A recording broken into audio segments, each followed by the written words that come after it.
Boom. Boom. There we go. Yeah, sorry, I had to do that. I saw the little thingy and the little the little line right there just told me that I needed to do that. What's up, Kevin? Good morning. Well, I mean, I took some streaming time off, I will say that, but I didn't take work off. Back here, I've got quite a few more of the color of the year fountain pens. I'm going to be doing some shaping. I figured it'd be a little bit more interesting. That way, you know, if somebody just stops by, you don't just see drilling, you see actually, you know, a little bit of shaping too. Yeah, anyway. How have you been, sir? Hope things have been going well. You know, hopefully the crisis at TikTok has not harmed you beyond repair.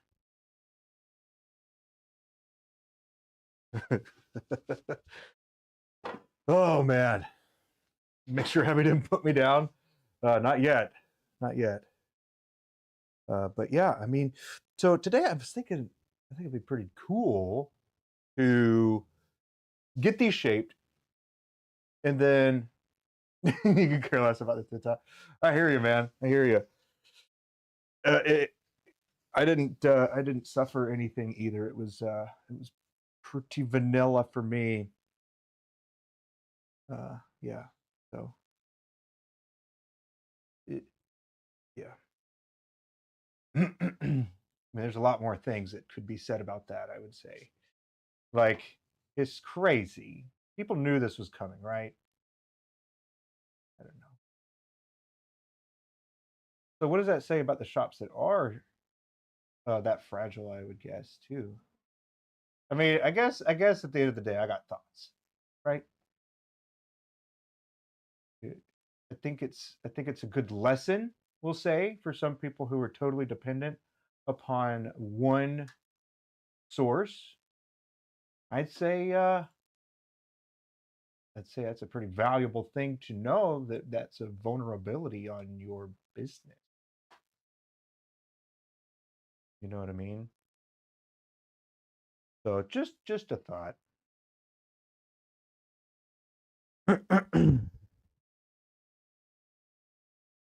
Just a thought. Crazy that it didn't only count for social media. Yeah, apparently, like, it was like the businesses, if you had shipping and transit, then it basically like boop, no information will be dished out or anything like that. So it's kind of crazy. The company that owns it owns Marvel Rivals and video editing software. Wow, that's crazy. That's crazy. Man.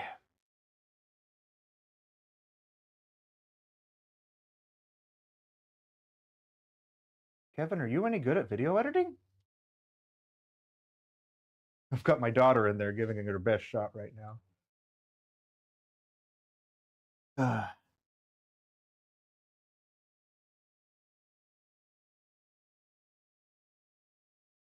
Yeah. But anyway, what I was thinking is if I could bang out these sections and caps and barrels and whatnot, I think I could potentially do my first wooden pin today, which would be pretty exciting. But we'll have to see like what time it is once all that goes.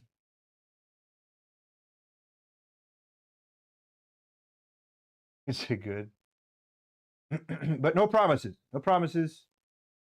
No promises. Gotta say that. But it'd be pretty cool. It'd be pretty cool. I think it'd be pretty easy too.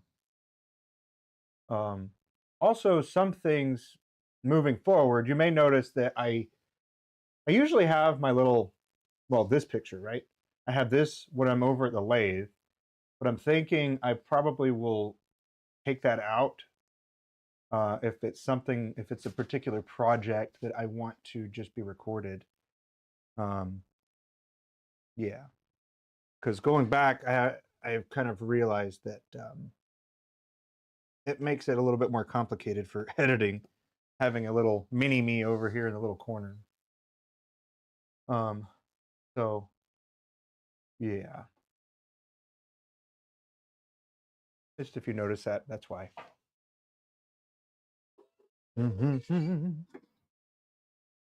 But yeah, these coffee ones or mocha mousse. The mocha mousse ones are looking pretty cool. So you might not have seen the blank, so I'll show you those, and then we'll hop over so you can see the other things too. Yeah, like this little guy right here. Whoop, this little guy. I'm gonna get rid of that. Yeah. on the main one, and then for the vertical, I don't really do anything different. I'm just gonna leave it as is. So if you're watching there, all good. But if not, it's all good too. Anyway, these are the mocha mousse that Abbie made. So I got them all set up for marking and drilling and cutting and stuff. And I've already done that with quite a few of these. So you can get some of these closed up. And I did make a mistake that I'm not going to continue forward with that particular pin with. But yeah, so here's what we're looking at. So these are looking pretty cool. Pretty cool. The brown is quite muted, so that's pretty interesting. And then one of the little tidbits is that I was making the section out of basically a little bit of a glittery thing. Instead of just the rest of the blank. So you can kind of see what that's going to look like. That'll be the sections. So without further ado, I reckon, let's get to it.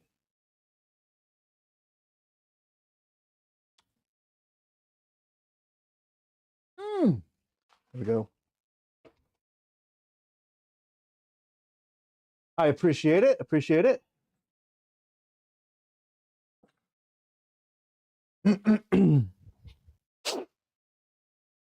But yes, all these are, well, I'll show you also one of the ones I dorked up here. So I'm going to have to reevaluate how I'm going to do this one.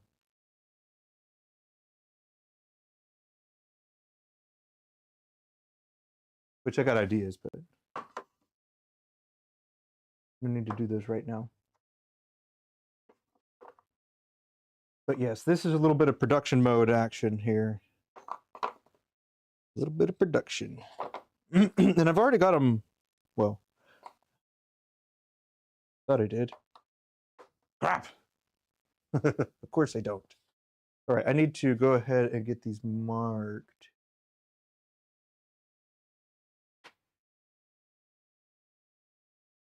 There we go.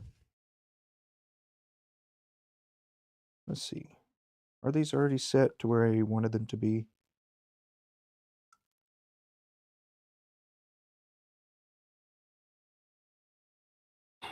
Look, I think these actually are. Okay, well, maybe not. Maybe not all of them. But how have you been? I haven't streamed in a little while, and it felt like I hadn't in a while, so that was interesting. There's an interesting feeling about that. It's like, oh man, gotta get back into it. I mean, I didn't really fall out of it. Let's be real. It's just,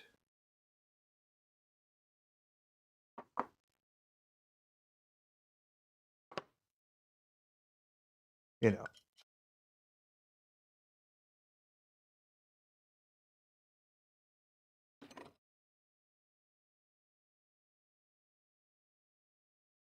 Mm-mm-mm.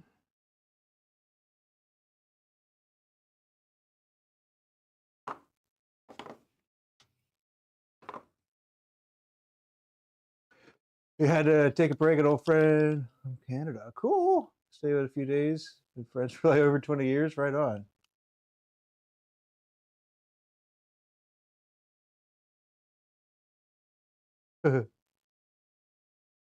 Oh man. Hit send me a message sometimes. Shoot, that might be the kick that I need to sometimes get on, you know?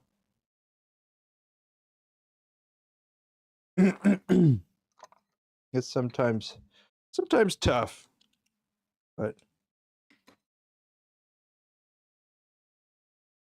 I mean once I get going. It's one of those things. One of those things, I reckon. All right. So that's set. Let's get a different Sharpie here. But yeah, when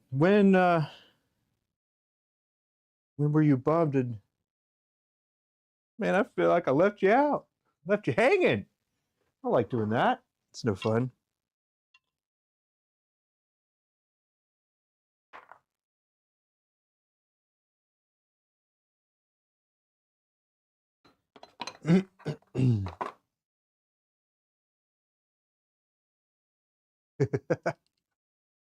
uh I mean, it's like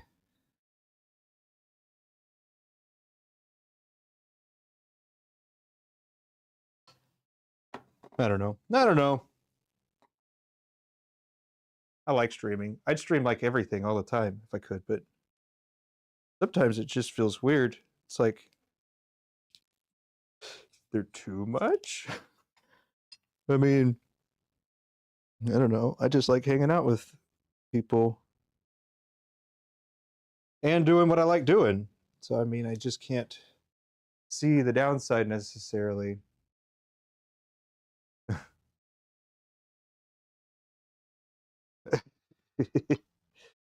Dang. Well, I was thinking about it. Think about well, I think about the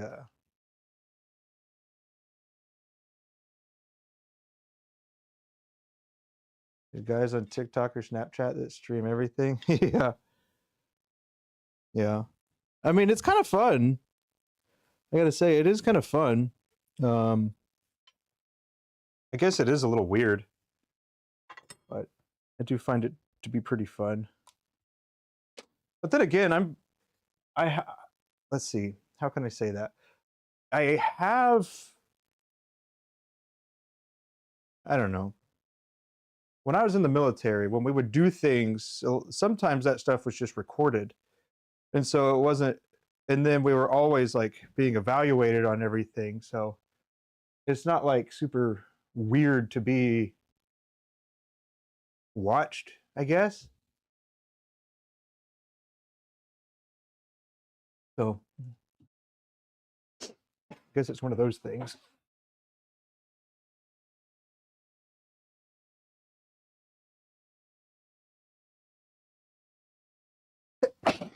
Excuse me. Yeah, Saturday morning cartoons. I have heard of that. Heard of that. I haven't quite jumped into it.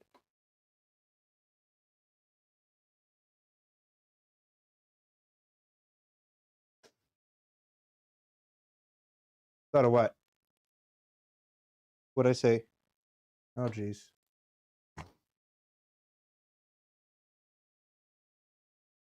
Maybe I just talk about things too much.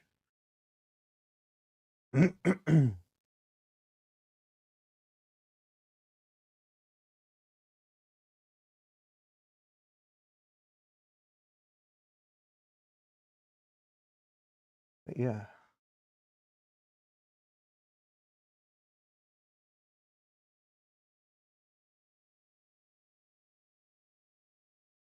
Oh, about me being watched.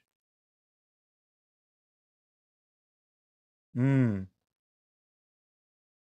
I guess it is a bit different, right? Because a lot of the things isn't public, or you could find open source or anything like that. It was more of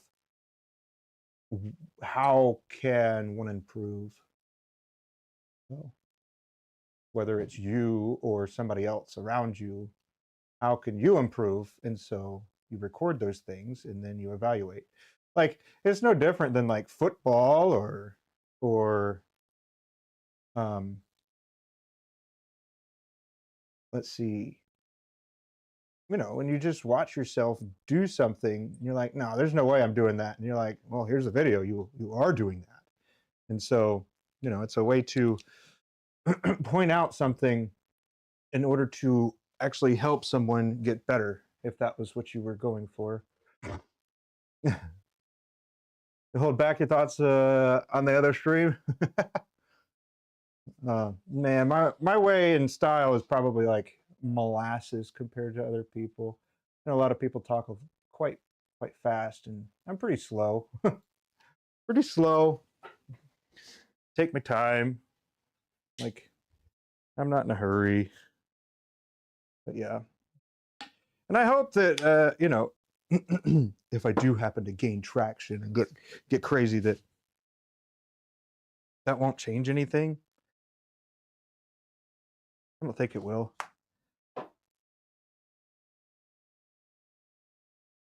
I appreciate it. Appreciate it.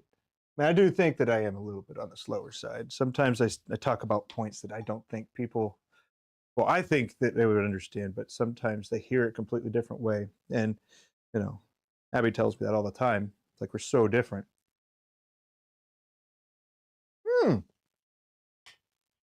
As a matter of fact, that happened last night. So last night we went to, let me get started. Good grief. Come on, John. Go do something.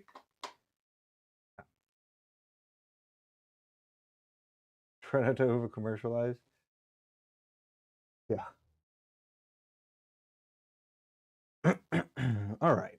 So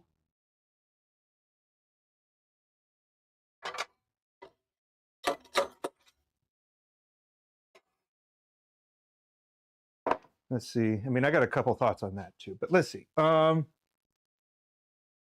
That's where we are. Hey, what's up, man? How you doing, Ben? Good to see you.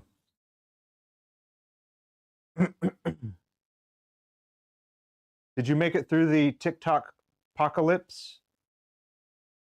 I know. I know you don't really spend any time on it. I need to go get a cover for my finger right quick.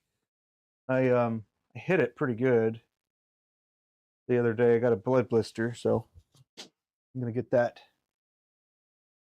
Yeah, man. Of course, of course. I gotta at least have an appearance there. But for the record, I did stay there for a long time, and then I left my phone open, even though I wasn't listening.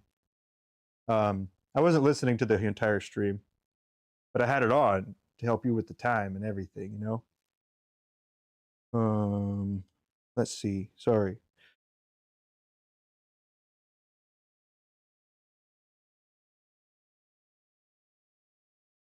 And yeah. Oh, that's right. That's right. You're. I mean, I did know that. I don't know how true these numbers are, but on TikTok, I heard something to the effect of there's like 1.5 million, or 150 million Americans on TikTok out of like the 1 point something billion users on TikTok. And when I think about like the population breakdown, that's crazy. Because a part of it, you got to think too that like India hasn't had TikTok since 2020, I'm pretty sure. And so when you think about just how many people that is, it's kind of wild to think about, TikTok is back in the US, yeah. It wasn't even, well, I don't think it was even 24 hours, but there were quite a few meltdowns. So that's good. It's good seeing people fall apart like that. Maybe I can't be saying things like that, can I? I mean, it is a little funny though. They're like, no, it's crumbling. The world's coming to an end. TikTok's gone.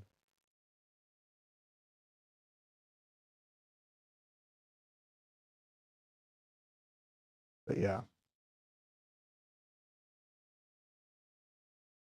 But I think, like I said, like I was mentioning to Kevin, actually, I think that's a reflection on how flimsy some people's business plans are.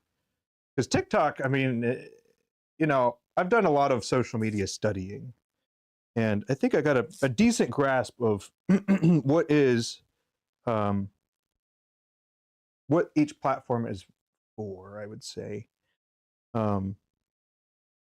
And I think TikTok is one of those fast fashion kind of things where it's like flavor of the month stuff. And then it just happens so fast, right? So that's more or less the vibes that I get from TikTok. But, you know, some people have their entire business on it.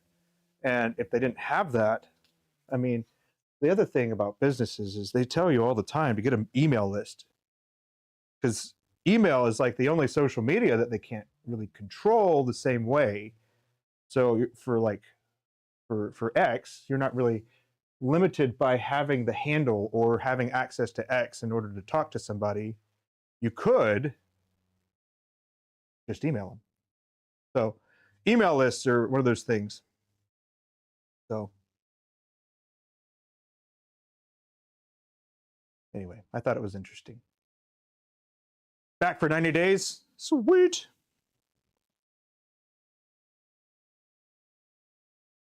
All right, now this is good to go. But yeah, I hit my finger, and then that, fortunately I did it towards the end of the day, so that was kind of the end, the last thing I did. So there. Oh, I don't need to change camera anyways.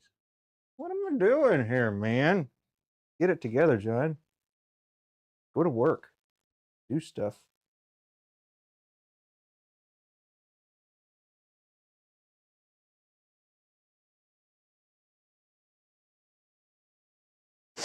Anywho, I digress. Ben, it seemed like you had a lot of people in your stream too, man. That's awesome. Good for you. You had like, it ranged between like 150 to 130, and then it like shot up to like 200, and that's good. Why am I not monetized? I think it's time. My subs are also like 4-ish hundred. But yeah, that's awesome. I think it might have to do with the time, because it looks like you're getting a lot of EU. So, and also a lot of India, I would say. It seemed like quite a few people from India hopped in too. But yeah, monetized yet? It's, if I look at it, I don't think I have enough watch hours, which is fine.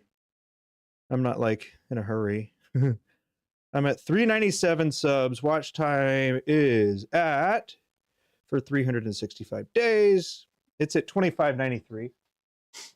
And all of that is Kevin, really. Kevin's been watching like his life depended on it. Cause that's a bro. That's a bro right there. The heck yeah. But why am I not monetized? I don't know. It's probably because I don't really try to do that. I'm just, that's probably why, if I had to guess. It's because I'm not necessarily pushing for monetization or trying to get as much watch hours as hard as I should, probably.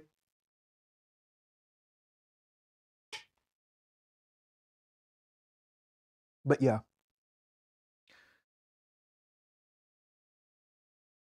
Oh, there it is.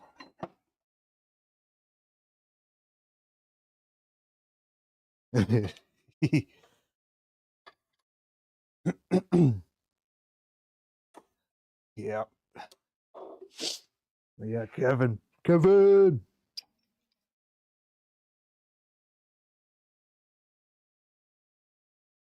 Yes. Got collet, got this, got all these drilled. So now it's just a matter of shaping them. They're all going to be the same. These this set of pins that I'm making right now are going to be more or less for stock. And then because they're 2025 color of the year, you know, you do it towards the beginning of the year, then you can actually, you know, have it do stuff all year, potentially, if what you have made is good enough. So there is that.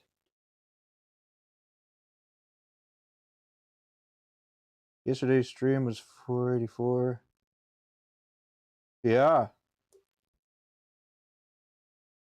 But yeah, man, I'm really, there's a reason I'm not a salesperson, and there's a reason that Abbie does that part and I don't, because I'm so bad at marketing it. And that's not really, I guess, what I want to do. It's weird. It's weird. But yeah, I like the idea. The other thing that I was thinking about actually is when I was an instructor in the military, the students that I trained were some of the, well, for lack of better words, they were incredible people, right? And they did that job like their life depended on it, because it did, right? And not only theirs, but other people's as well. And so in order, you want to spend as much time as you need to getting proficient at the different tasks that you're learning, because you might need that in a situation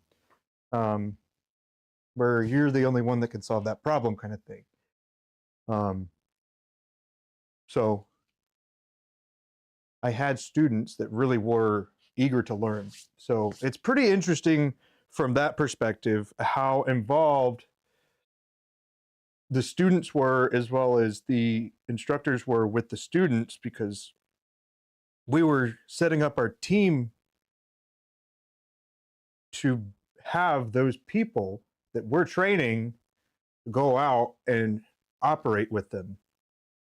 So it's different. So the reason I even say any of that is because I'm thinking of what kind of students or people would I get if I were to have something like this, and then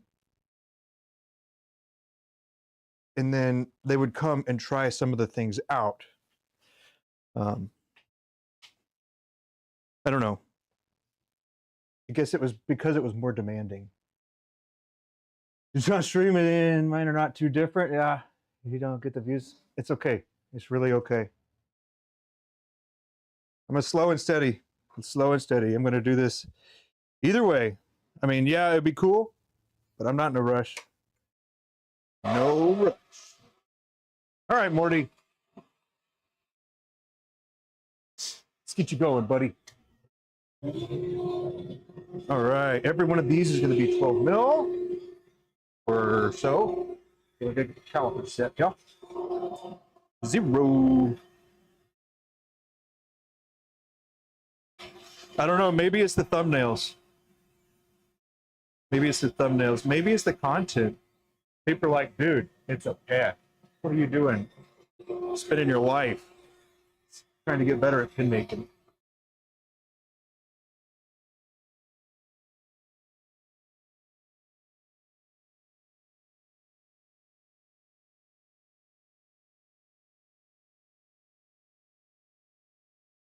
Right on, man. Have a good one. Appreciate you hanging out. Stopping by and saying hi.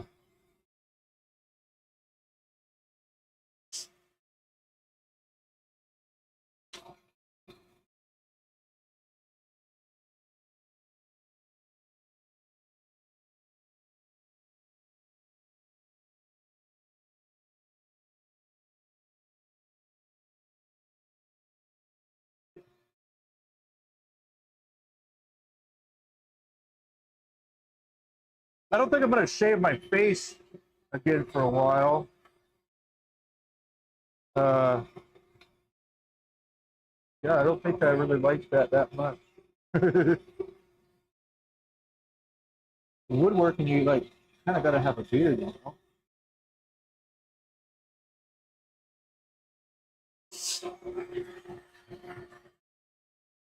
You got a single stage dust collector, nice.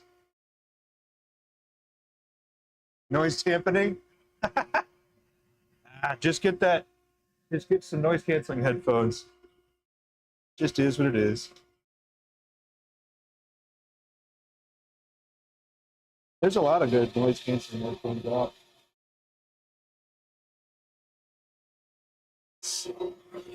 Okay. But yeah, you went with a Delta? Good deal. Is it like a 1 horsepower? It's probably significant. Really up your game for noodle management, work management.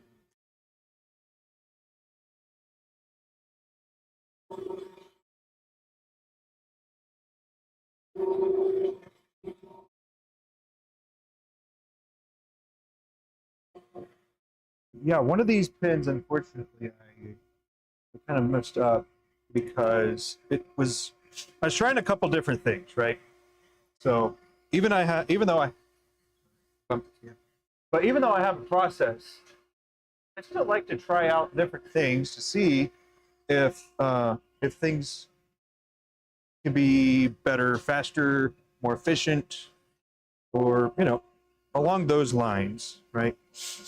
And one of the times it didn't work. So, whoops.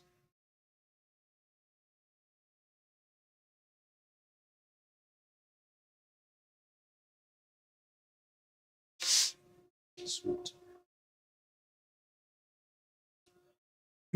My heater just ran out too. Of course it did. Just a 1 horsepower, nice. It's good. Well, I would say as far as that goes, just trying to keep the hose as short as possible. Will make sure that you got good suction. There's like a dust deputy or something like that, or a cyclone or something like that, where that'll separate the noodles and stuff. Dust, I think.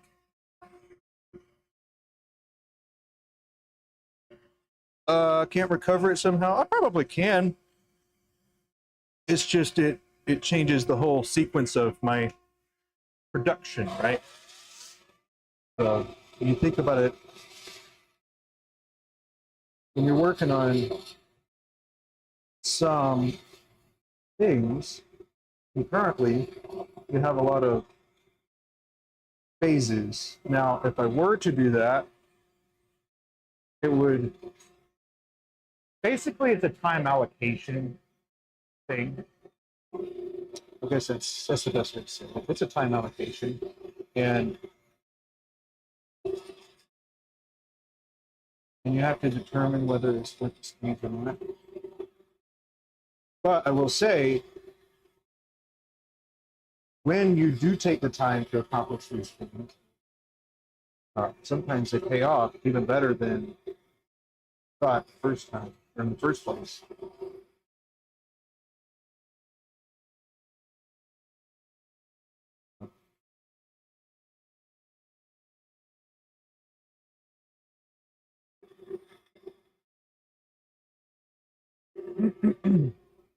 Sometimes it works out, sometimes it doesn't. But I will say, majority of the time, you won't get that time back.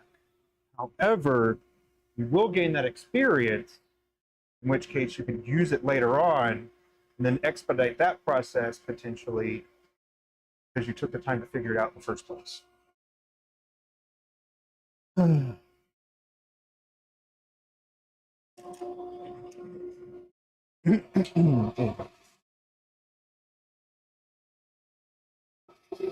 A lot to say that yes, I could salvage it, but is it worth it? I don't know yet. Depends on what direction I go with it. And then would it look cool? Would it add value? Which it could, right? It could. I could actually do, it could increase the value potentially. Well, here, I'll show you where it's mixed up. And you tell me what you think I can do.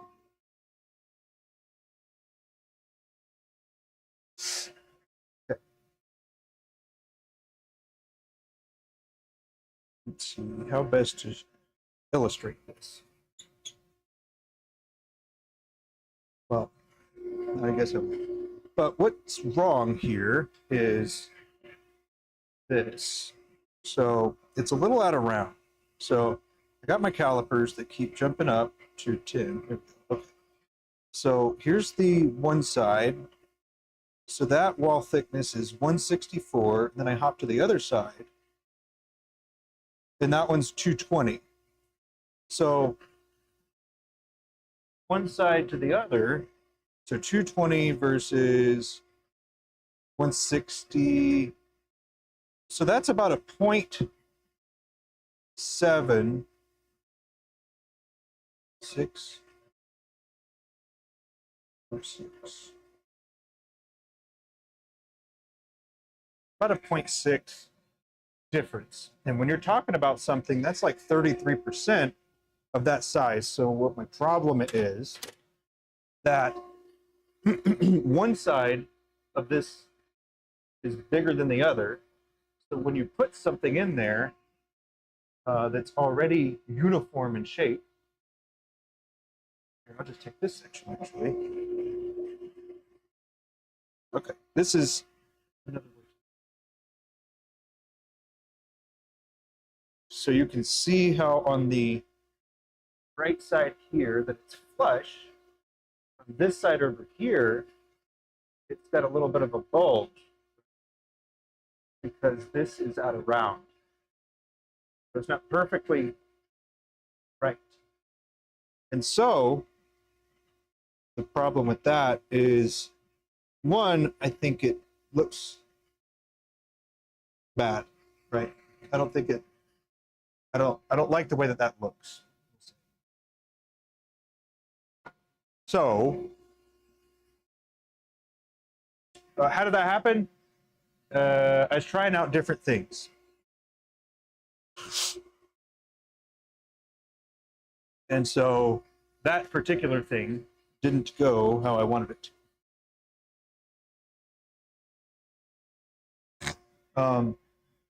But yeah, this one in particular, I think, because, let's see, I trimmed it and then I did my threading of it. And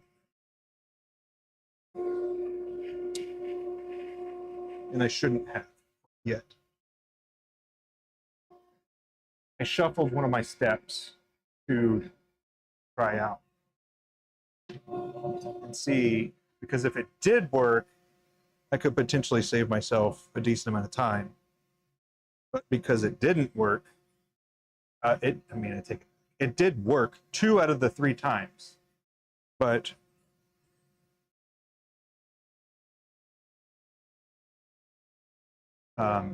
you just got to keep refining what it is that I'm doing. So it worked 2 out of 3 times, which I would say is a dub, right? But can't be having a 33% fail rate.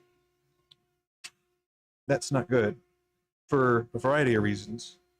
It's not even just the material cost, it's, you know, the material waste or the time sink, or, you know, all those things come up. But yes, that's what caused it. Trying out a different process, and I trimmed one side down. I didn't trim the other side down, but I left it to where I held it the first time when I trimmed it down, thinking that that was going to make it so it was going to stay round. However, it didn't work, for one. And two, I tried a different way after that, and I think it works. At least it worked one of the times.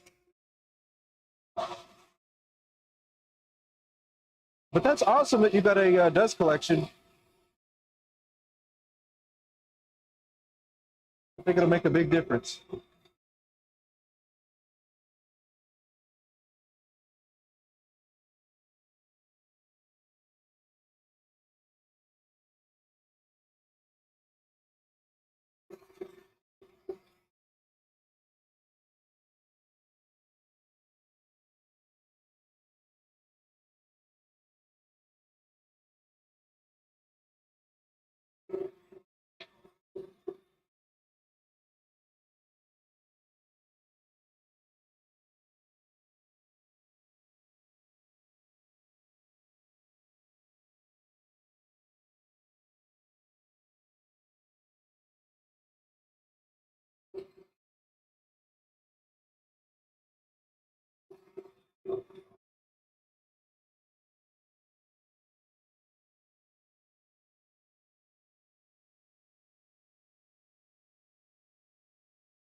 Over sweeping it up and getting it everywhere. Yeah. I mean,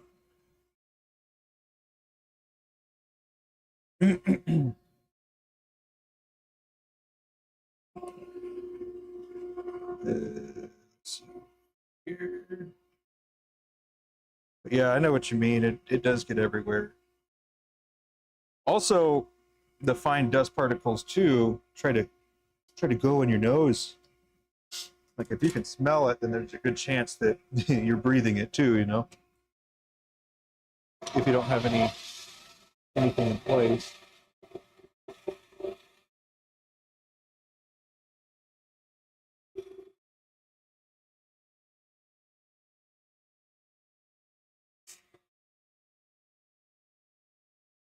But yeah, man, I've even been thinking about all these different changes Wow had, thinking about the different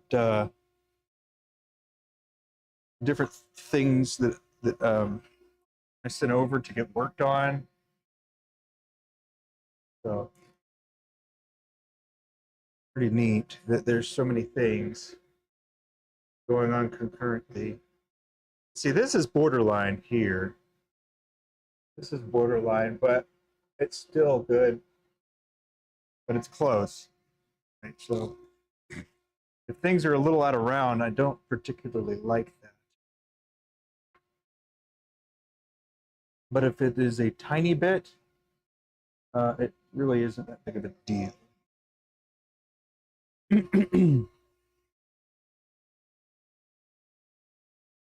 With the chemicals to do with?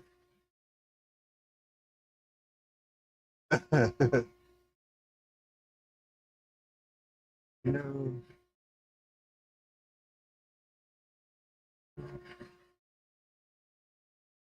I would take on all thoughts, jobs you asked him about.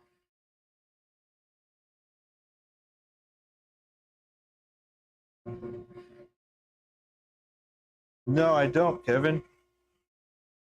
I do not. How you doing? We are working on fountain pen sections right now. These are Joe number 6, Mocha Moose, color of the year. These are glittered. The pen itself is the Mocha Moose blank. It is about 5.5 inches tall. The section is a 25 millimeter length.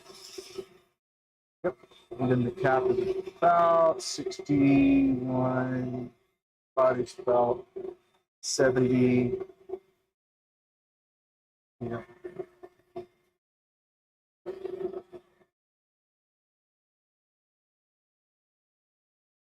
Oh.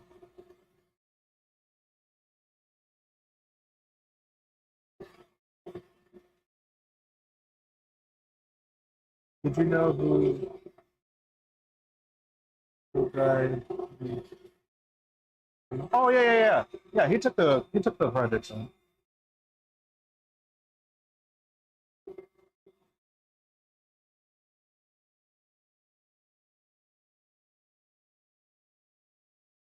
How are you doing?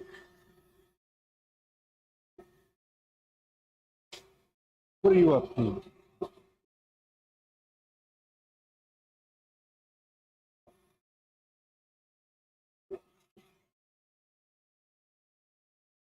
But yeah, Kevin, he took all the projects on. I drew all the things and how to make them.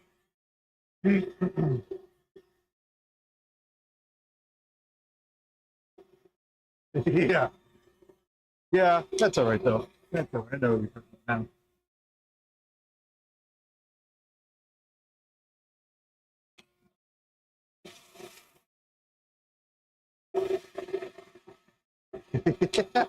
That's all right, man.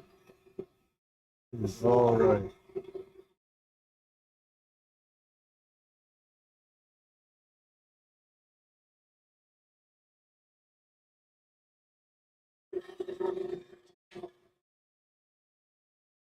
Let's give this a little check. Looking good. But yeah, how about yours? Did he take your projects on? Or you having him do something too complicated? He's like, nah, dog, I don't want to do that.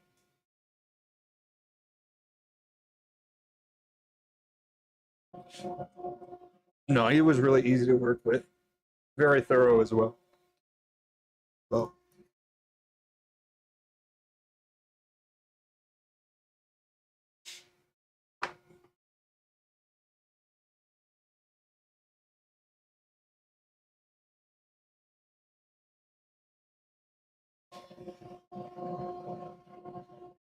yours are way simple. Mine are pretty simple. There's only, I think there's one complicated.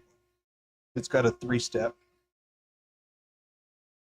but pretty simple, I would say.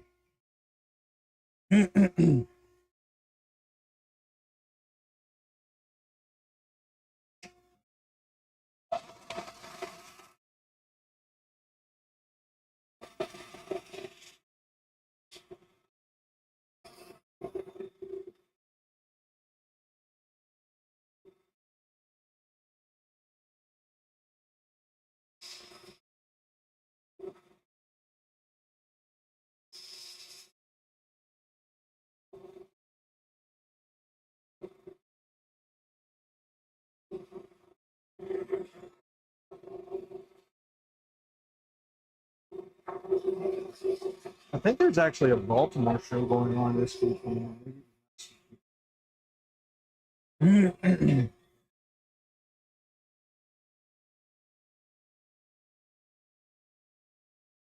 Oh, see, it sounds like yours are complicated. Mine are simple.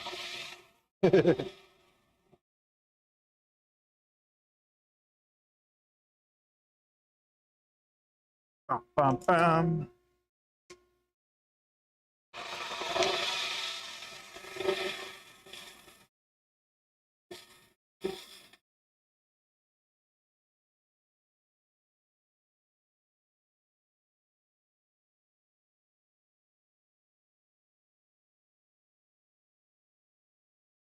I haven't quite decided what I'm going to do with it.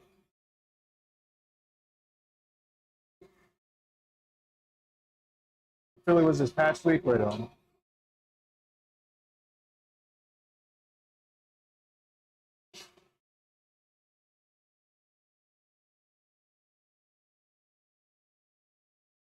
Bum, bum, bum.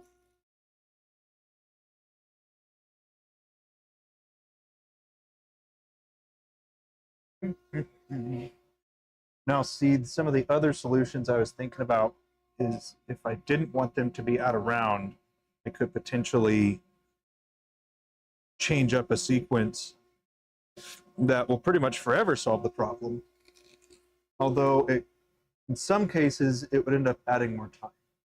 So I'm going to have to try these things out, revisit them in later time. I guess we'll go ahead and bang out this section, then move.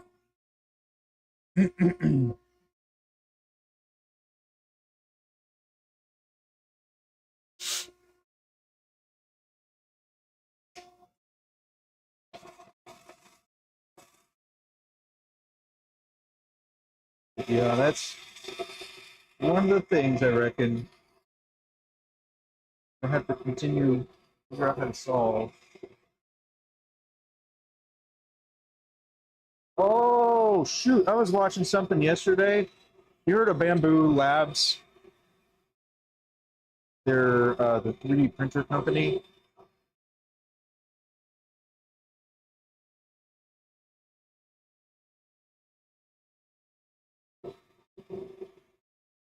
Well,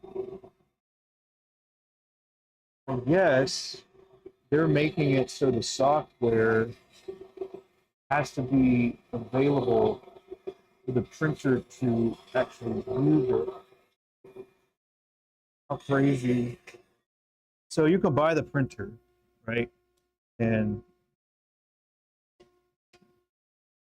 but you have to buy the software that goes with it, and it has to be like up to date and all that in order to like run it.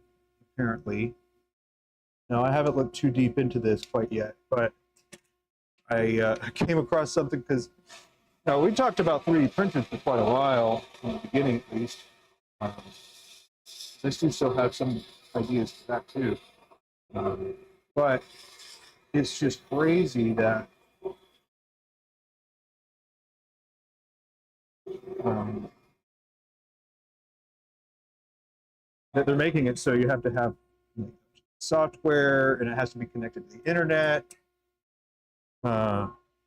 So I think it has to do with fabricating things that are, well, I guess not appropriate for printing or not trackable. There, they're not trackable for when you're printing, and I don't think they like that. They, the proverbial they, the controls, the powers that be, don't think they like that. And then it also reminded me of a different story that I heard of. I watched a documentary on it, and it had to do with like John Deere tractors. Have you heard about that one?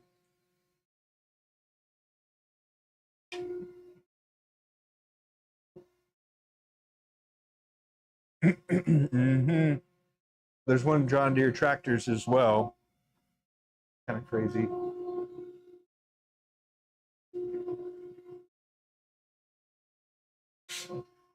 Um, but the John Deere one is actually these people spend $1 million plus on the machines, and then say a sensor goes off and they need to change whatever it is. However, they can't really identify what it is, so they have to get a John Deere tech to come out with like their proprietary software machine reader in order to diagnose the problem. Right, so it kind of sounds a little bit like cars too, right? Which is crazy. Uh, so it's almost like you'll have to have a subscription to whatever it is in order to make your shit work. That's why I think about electric cars and how crazy that is. Yeah.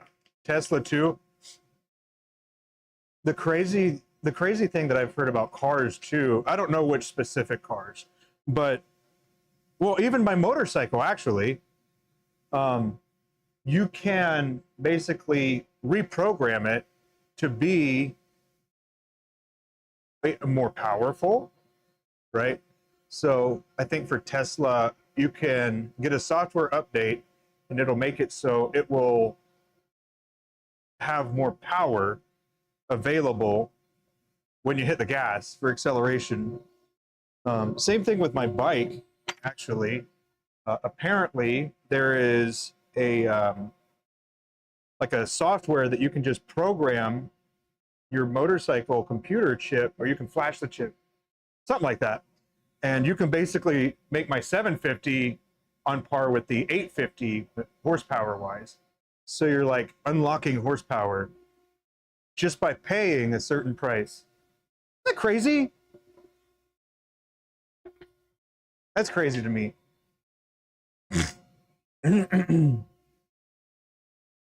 But really, the John Deere thing is kind of, I need to sit down and think about that one more. But if they encounter a problem with their tractor and they can't get anybody out for like a month, well, that's potentially their harvest gone. You know what I mean? It's just kind of interesting to think about.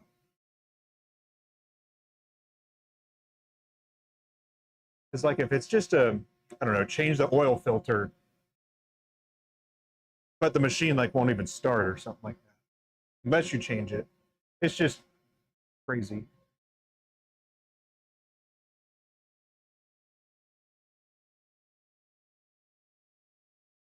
And then there was also talk, geez, there was also talk about um, having trackers on all the different vehicles. That way you could find somebody if for repossession, if that needed to happen, you could just basically ping the car and then go get it. Or you know how like OnStar used to be a thing? It might still be a thing, but what they could do is they could actually unlock the car for you remotely. And they're like, oh man, that's a great thing. What a great idea. So if I lock my keys out, all I need to do is call, hey, Chrysler or Jeep or Tesla or whoever, right? They're like, hey, I locked my keys in the car. Oh yeah, I see that. Recognize the phone. Here you go. Let me unlock it for you. And then they just hit that button. Little did we know that that was going to have like a rippling effect, kind of crazy. Have a longer term repercussion.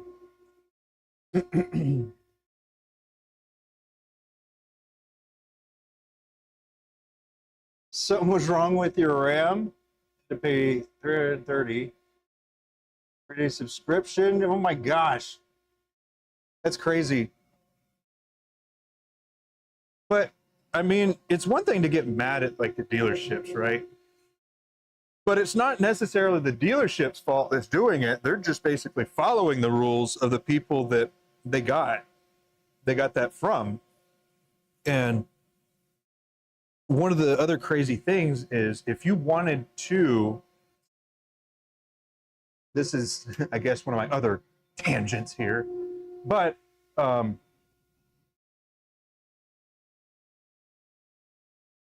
one of the things is if ugh, if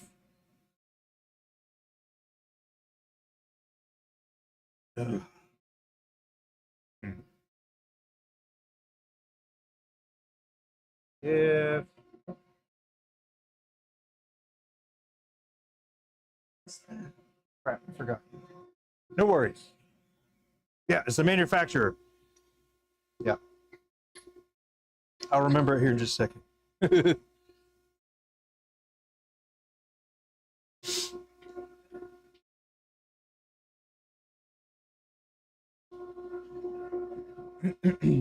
All right, gonna get the caps set up here.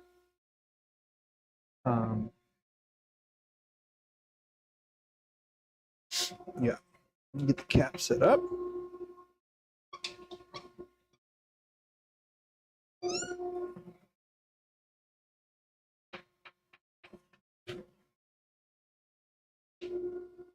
I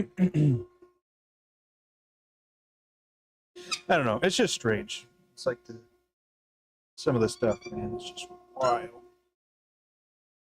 And it seems innocent enough initially, but then it's like,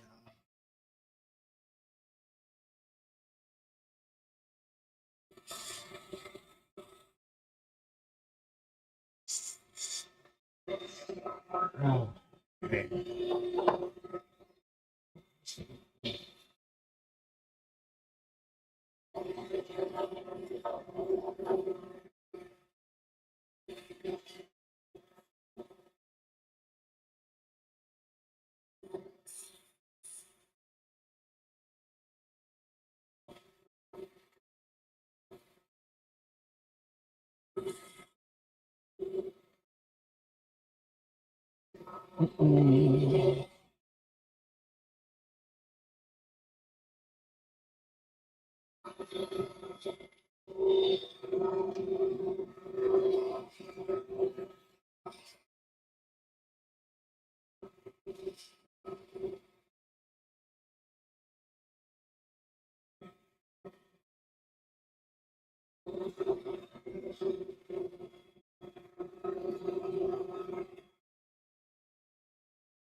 Thinking about that, it's just.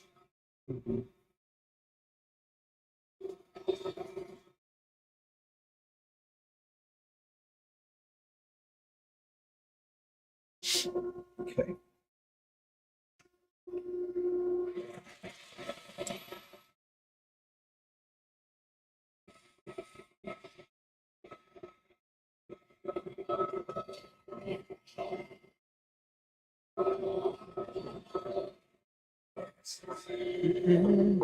I think I'm going to make it a little bit cleaner. Way.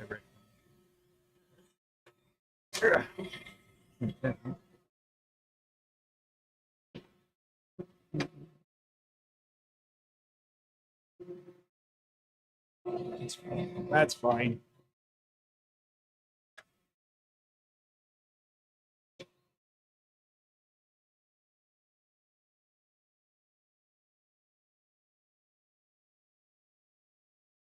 Okay, we got this, which is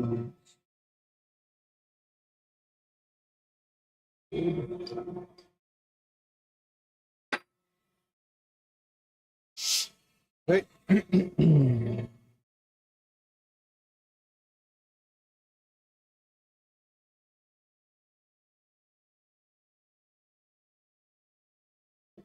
Okay, there's our reference mark and our little pilot hole there. Then we got this here.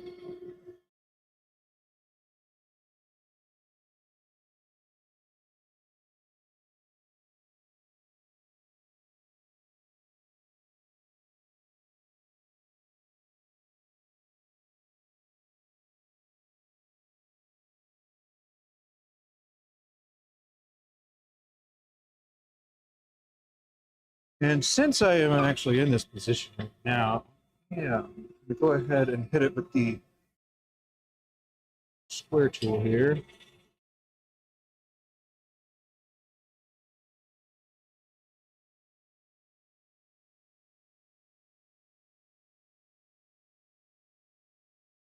My diamond tool here. We can actually flush the line here.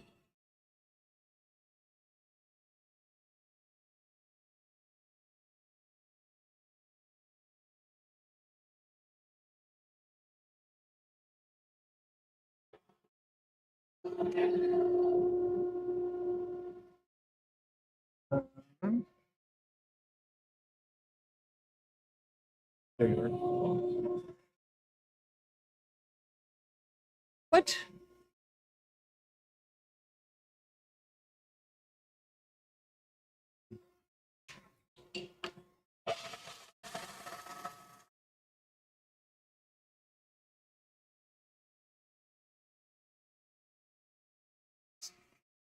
Let's see.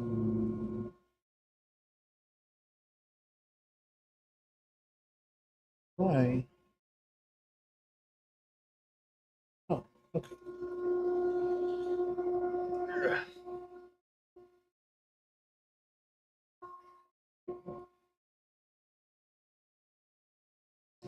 See, I want one of those. Make that. But bloop. All right. Now let's do another cat. No cat. No cat. Let's do another cat.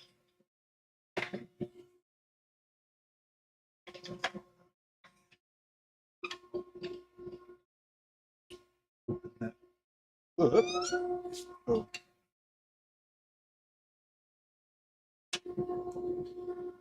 Good. Get this mark here. Lock.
Fine.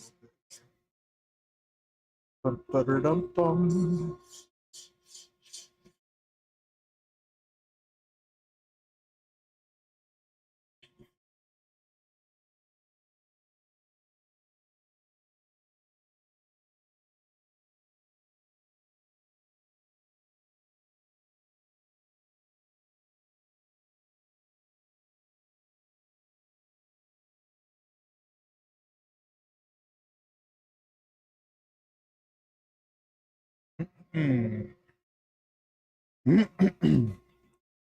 Crank it back up.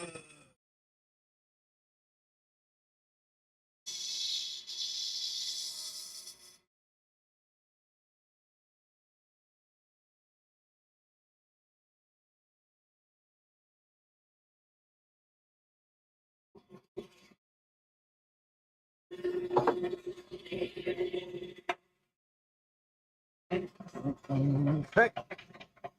Back this up. Put this back in. This. Oh,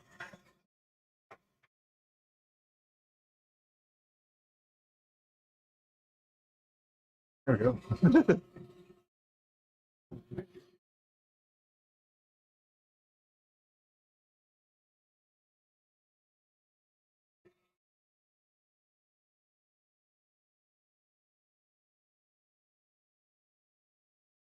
That.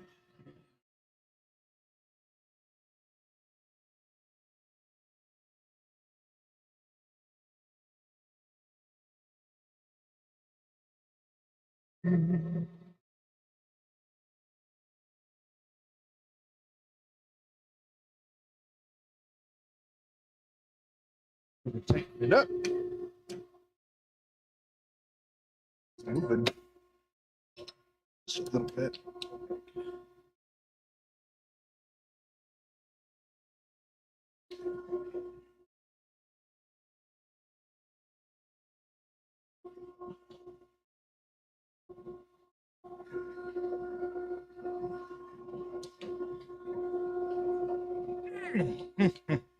There. Okay. So I'm trying out. Okay.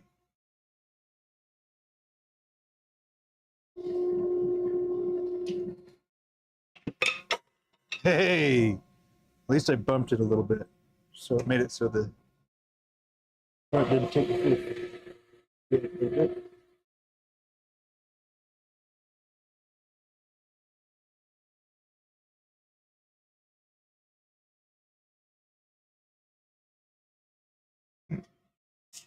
and I just replaced the darn tip too. It is what it is, you know. Okay, got room. A little bit more depth here.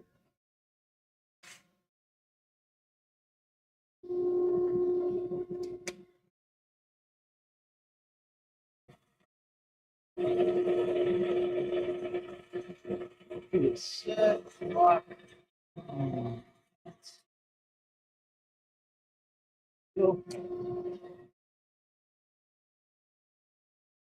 Now, we shall test. Good.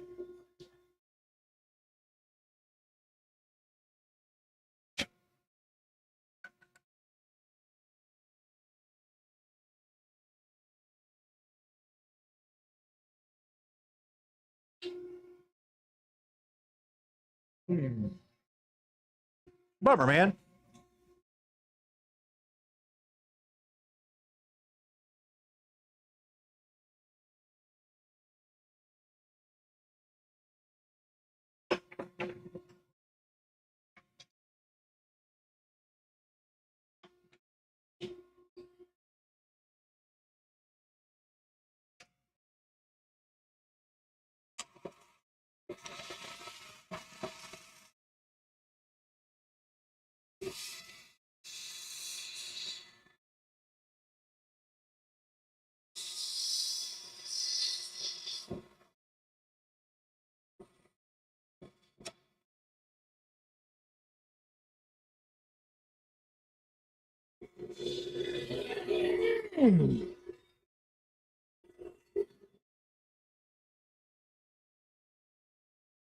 Nice.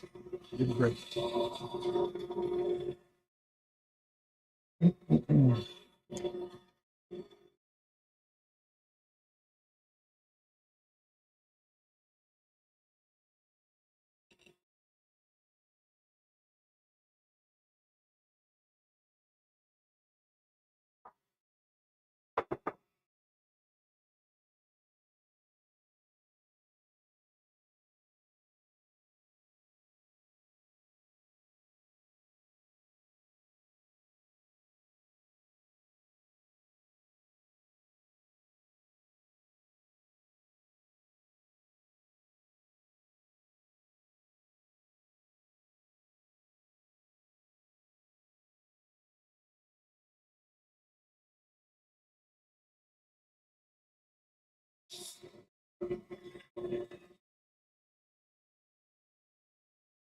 What's that?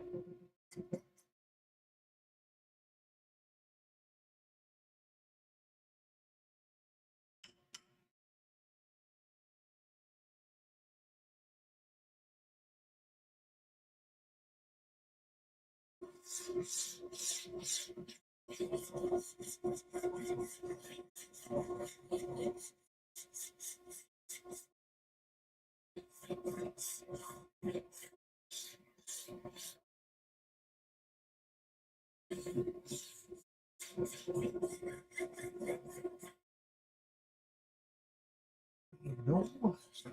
Yeah.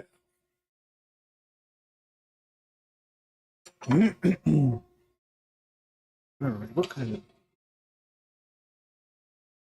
things do we want to listen to?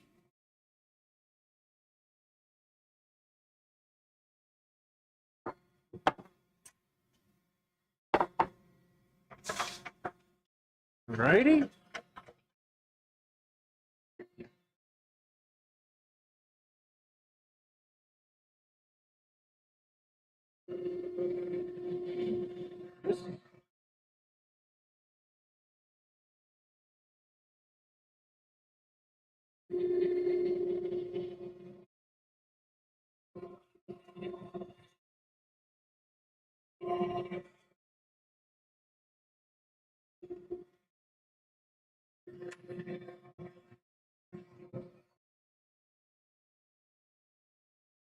Oh man.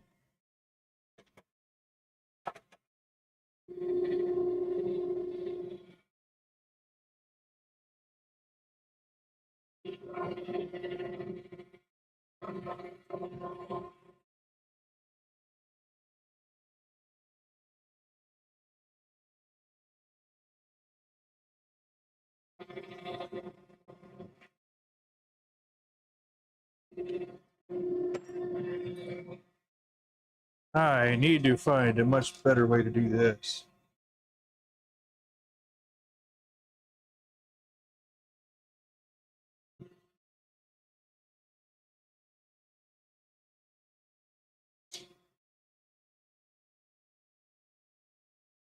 Okay.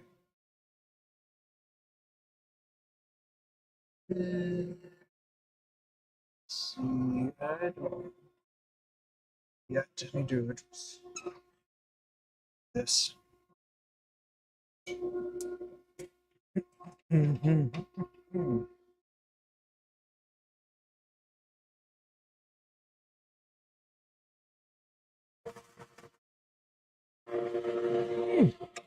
Yeah.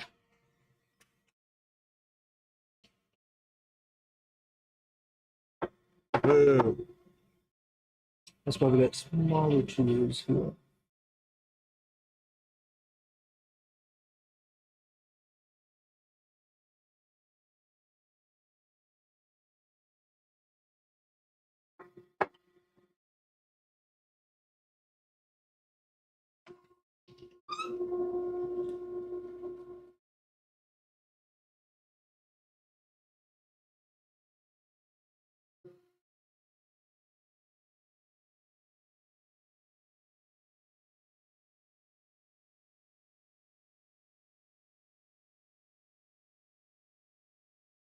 Almost there.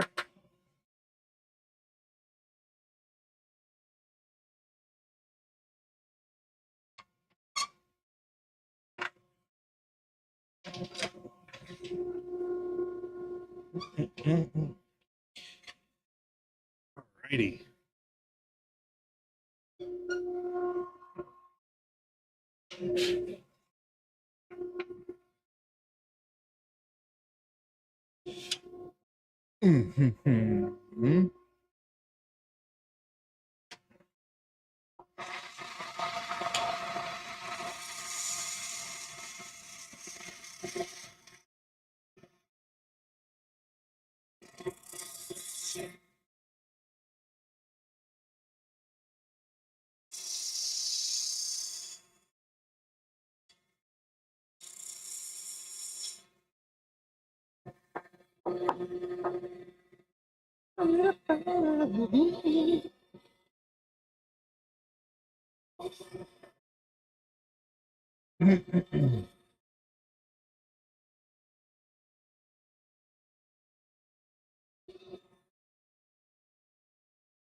Okay.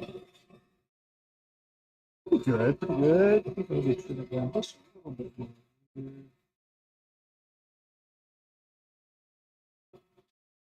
Yes.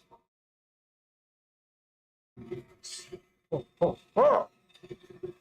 Yeah. Yes. Yes.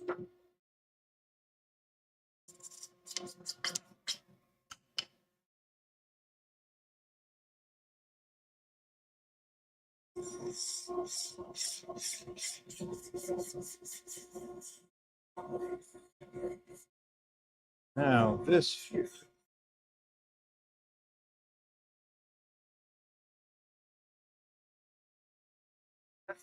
Focusing in and out.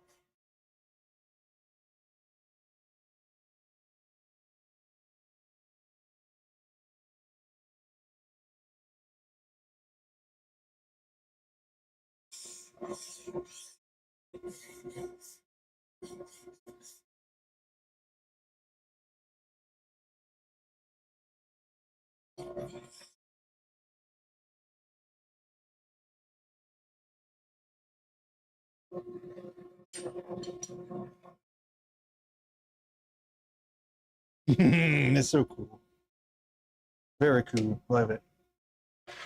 This one's cool. Mocha chocolate, yeah, yeah.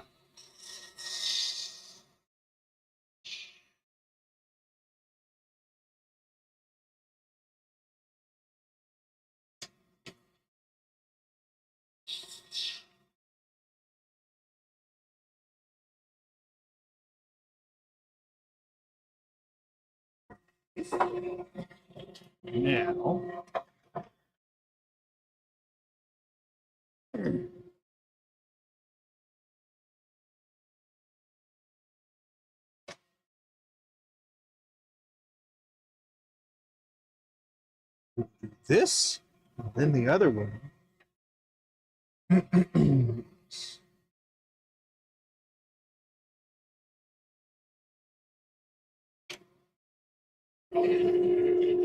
Ta-da! I don't think I did yet, but I think I got close to going all the way through. The Forstner bit having such a long, but I can relate having long, taking a while to get to the point, I guess.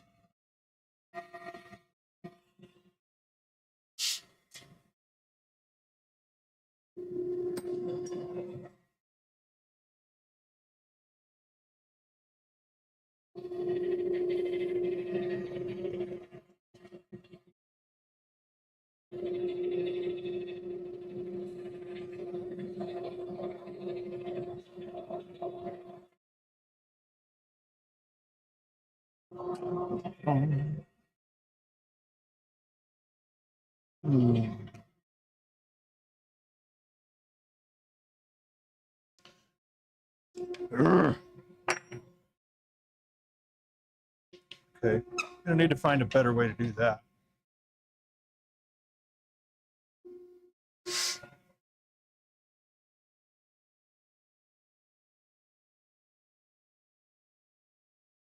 I think I can actually make that. Yeah.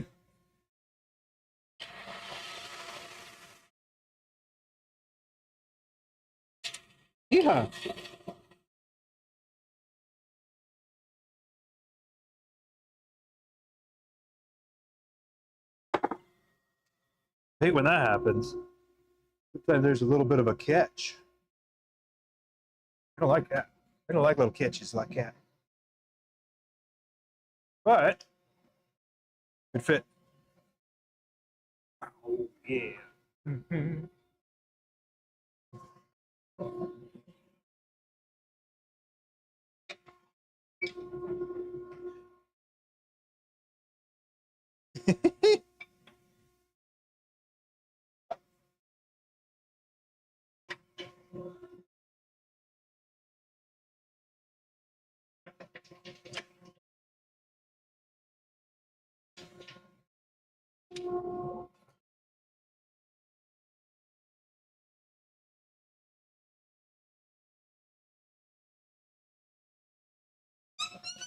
Okay. There's that.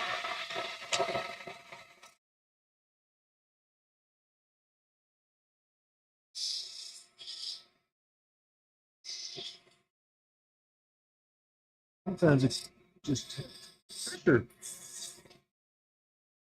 on the tool and not enough speed to accommodate that pressure.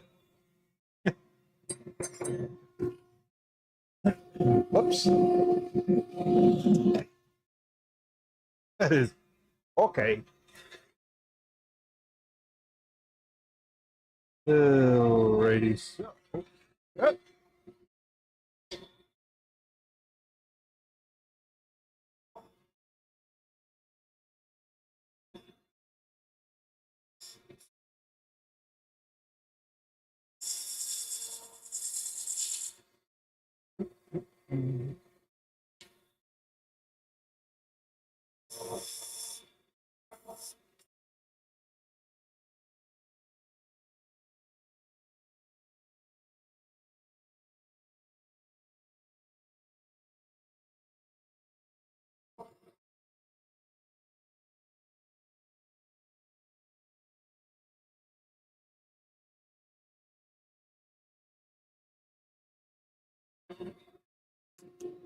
I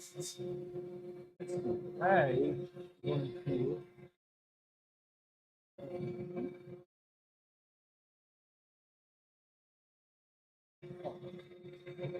autofocus off.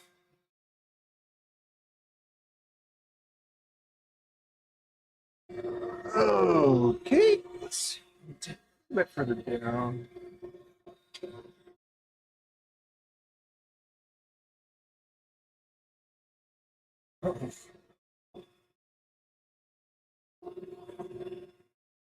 What have you done?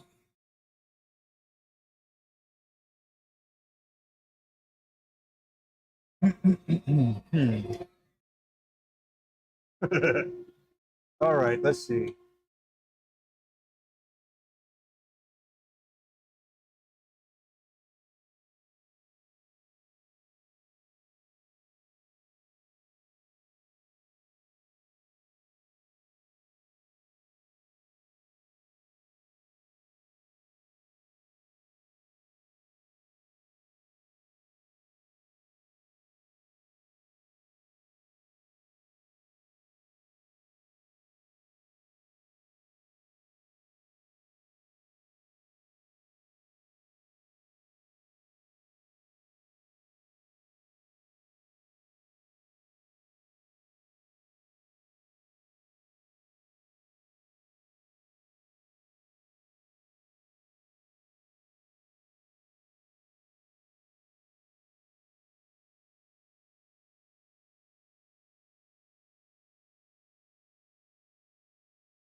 Wow.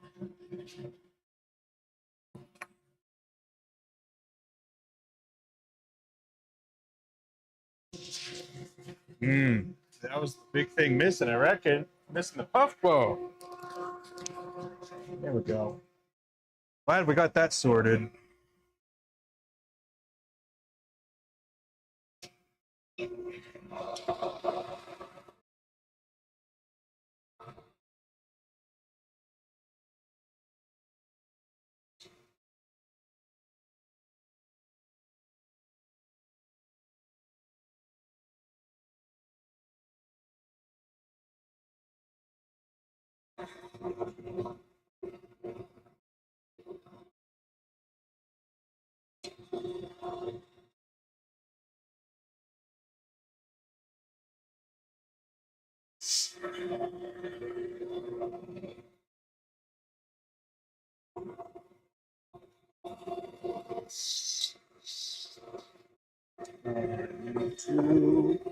Level it out.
Right.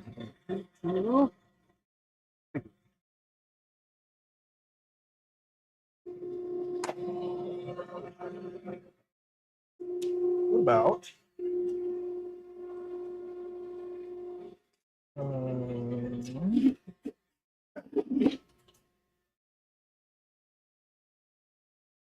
it?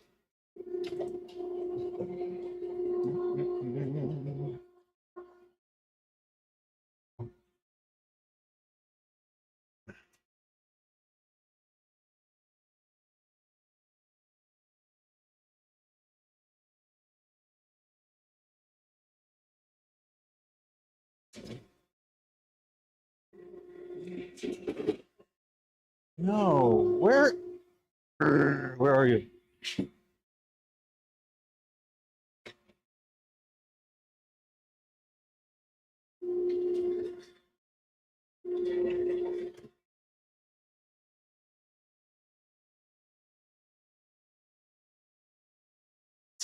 Hmm. Oh, there it is.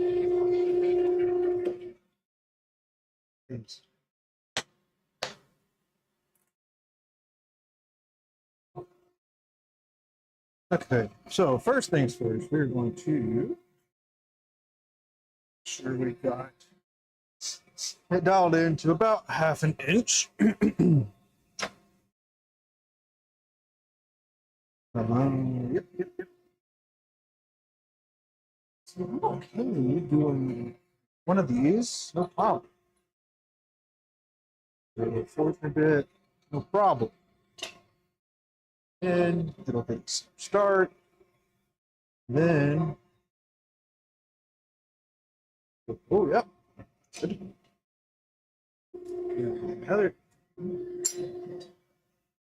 Let's go to show us.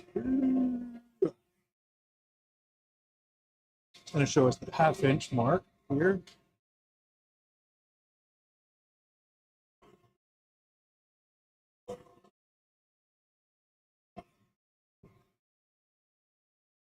So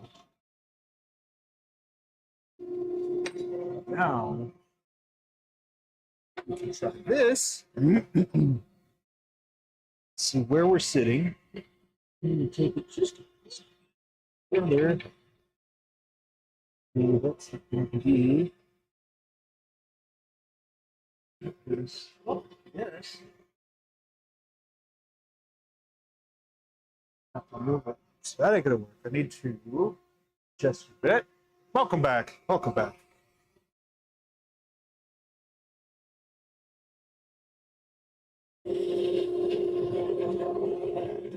All right, now we're touching. Nub this up.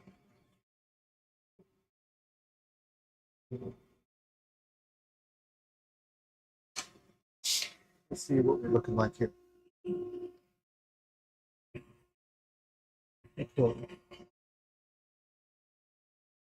Well, that's pretty good.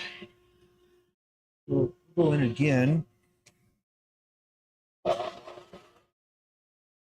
A little bit further.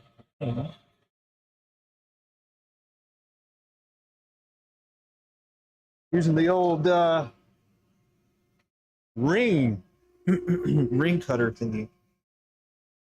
A boring tool. See, it's still not flat like I would like it to be. Boring tool, yes, a boring tool.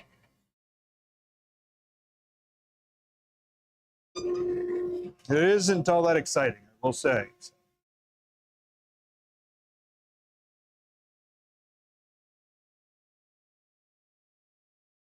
feel like there could be a joke in there somehow.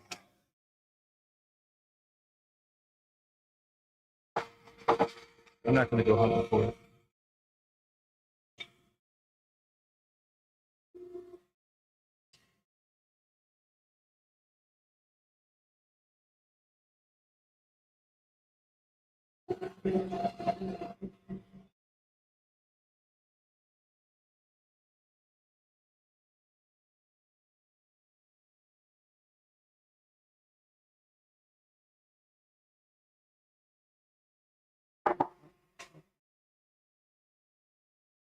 I want to say one of those CNC bits that they use. Yeah, that's what I got. I got one of these.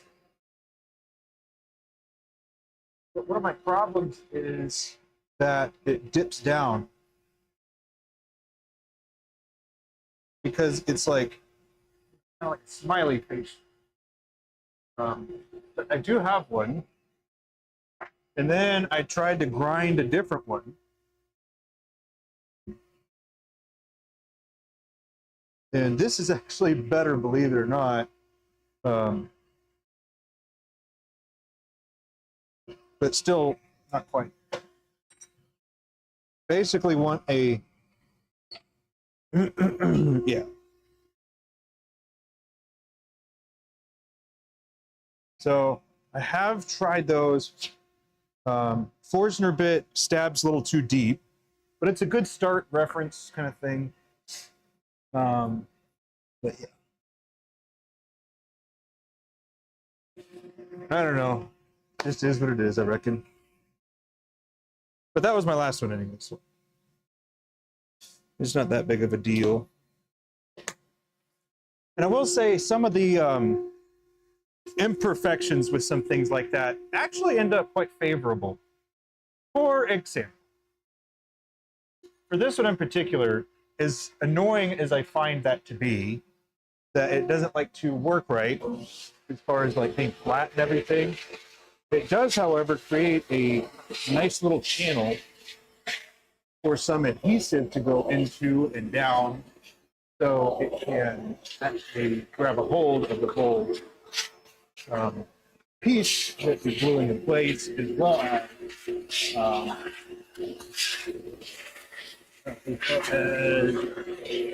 grip itself onto the spindle. Those things combined, the mixed blessing, it is a little annoying. Yeah, I suppose there would be a nice little tool for that. But if I were a betting man, I'd say that you could probably just get a Forstner bit tone down, taper down the, bloop, maybe a bottom clearing rotor bit, maybe. I don't know. Yeah, router. You got me saying the wrong thing too. But yeah, I know what you mean.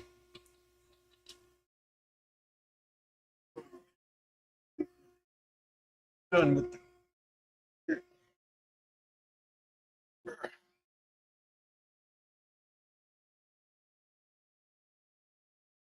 Yeah, as long as it wasn't like concave or convex, as long as it was flat, you know, very similar to how a Forstner bit is, because that is one of the, let's say, one of the problems, that it's not flat.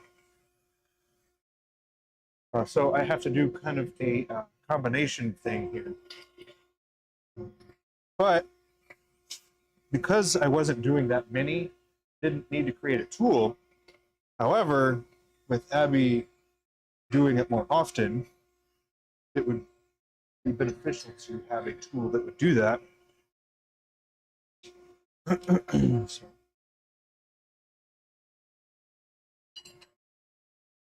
I don't think that the boring bar was the answer because it's still slightly tilted. But yeah, I do need like a flush cutter. It's not that big.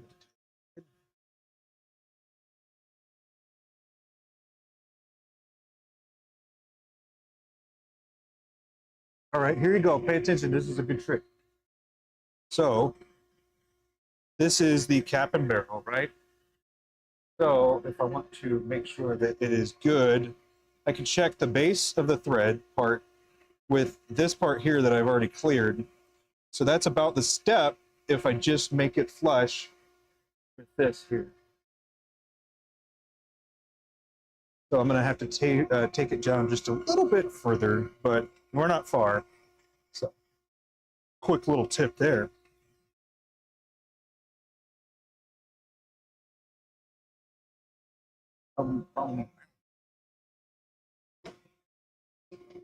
This, doesn't this almost look like a different camo? Like, I'm not like a wear the forest camo or multicam or anything like that, but it is kind of an interesting, which has a brown camo appearance.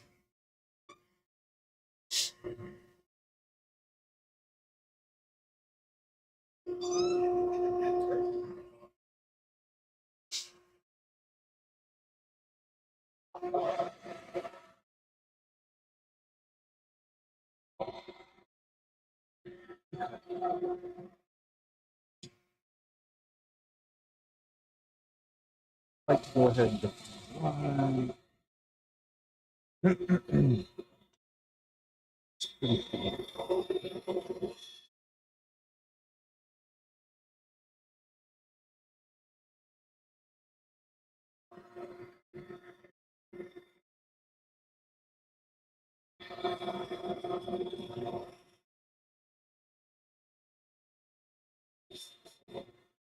no, not this one.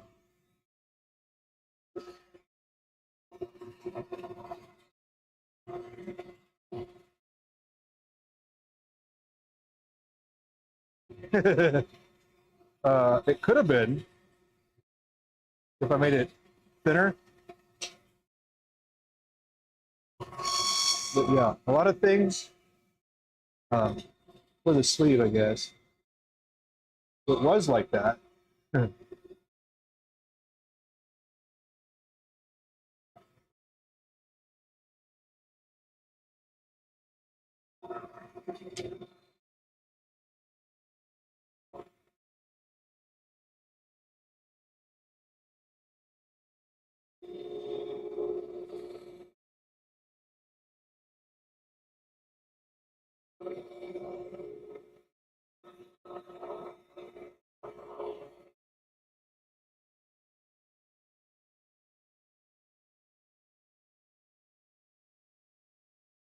Let's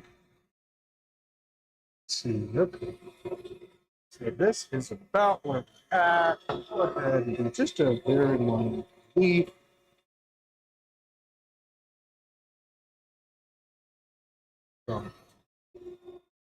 So let's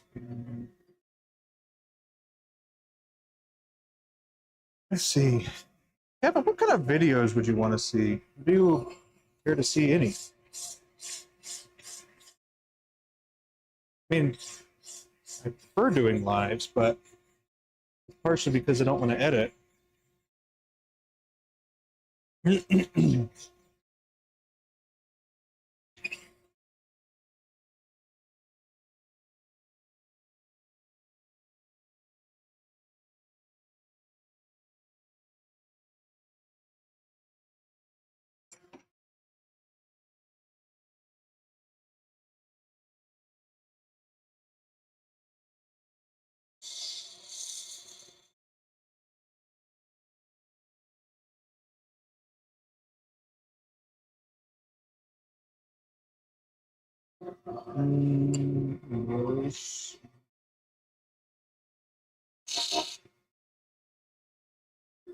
Too pricey.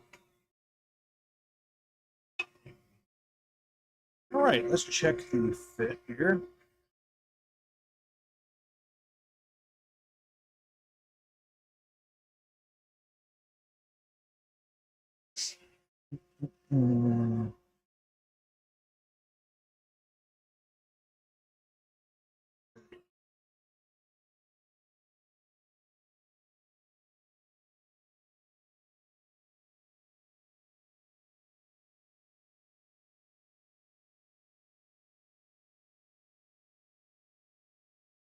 Alrighty.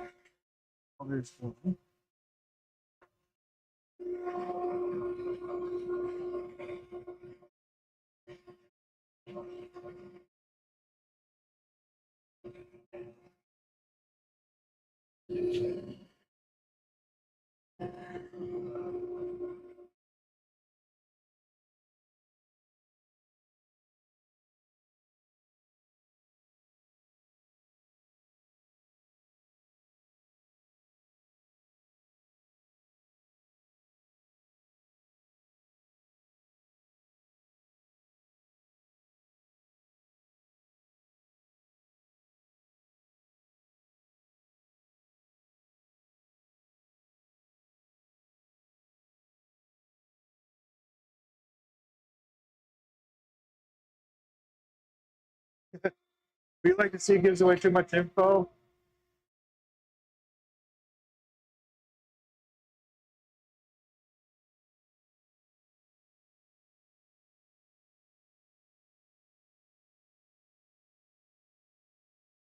Like give it away too much. Ah, there's still more info. There's all kinds of info. But I see.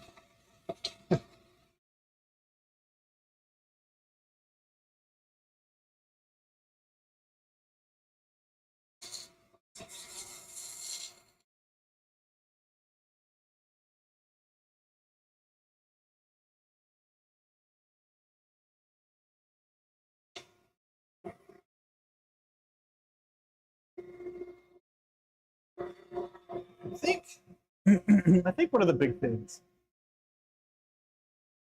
is that I kind of like the idea of showing, right? I like showing things, stuff like that. But if you don't really know what you're looking for or what you're looking at, then there's a good chance you won't know really what to do with some of the things that I'm doing.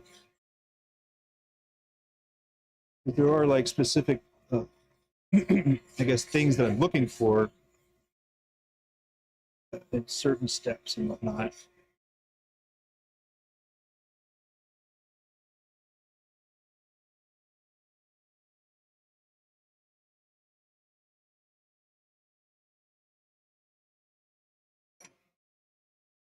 But I don't know if you've seen, I haven't actually made very many pins with clips.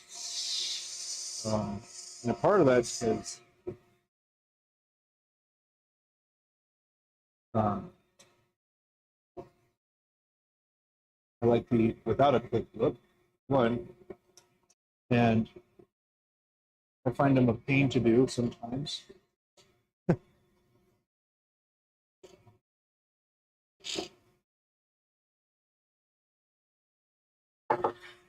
But yeah, I think the intent would be for somebody to actually just watch and then be able to do whatever it was I'm doing. You don't really need or want to know the specific about it, then you probably could just watch and figure out how to do whatever it is. So I mean, it's a, I guess it's a part of it.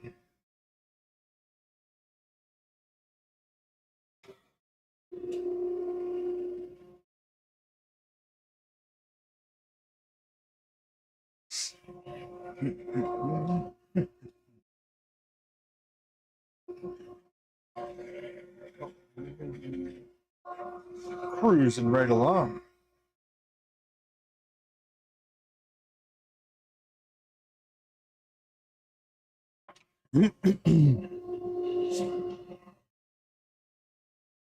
Yeah.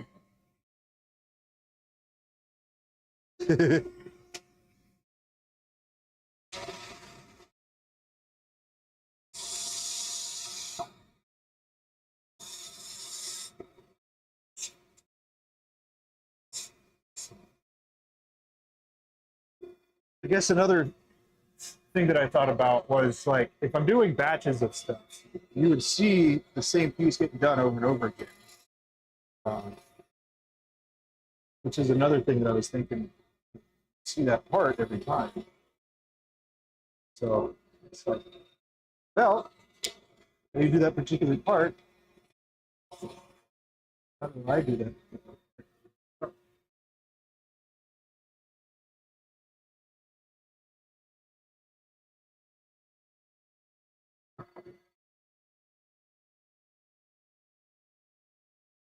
Some clips you threw in there. Accent range are interesting.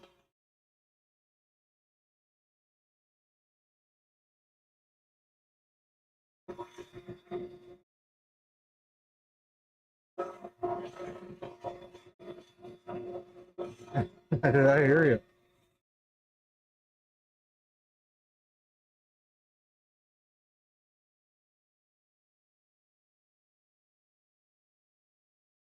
There's a pin maker podcast. Is it the As the Pin Turns one? Or was that a suggestion?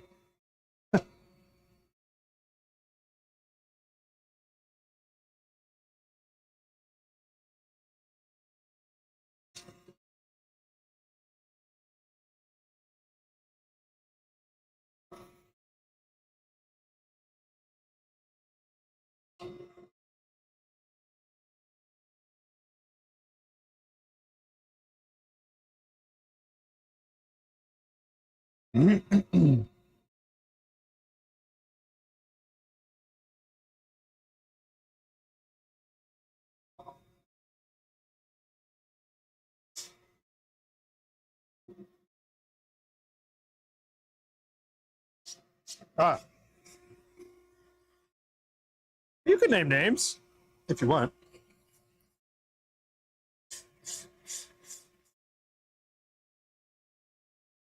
I mean, if it, let me rephrase it. You can name names if it was a matter of you worrying about name dropping in the chat or whatever.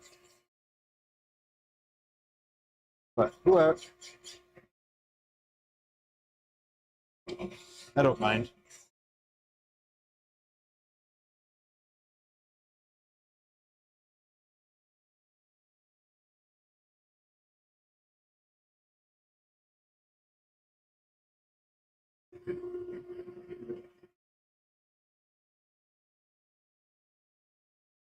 Yeah, I hear you on that. That's probably the safest thing to do.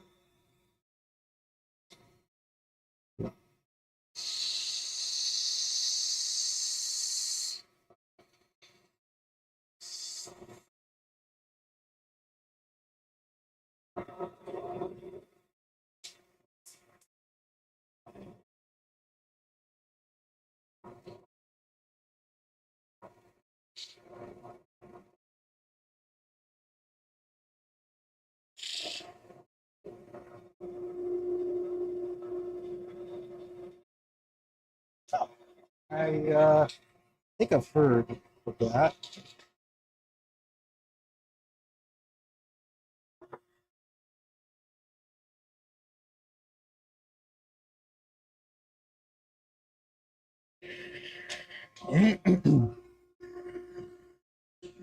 Real. Okay.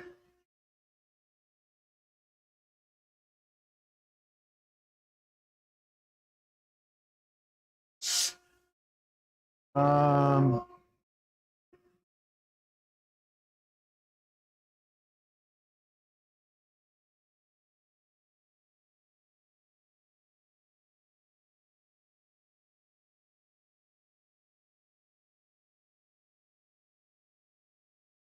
I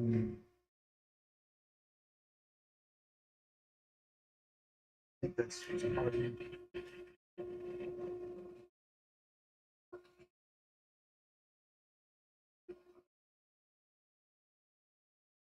it is a pretty cool pattern. Thanks.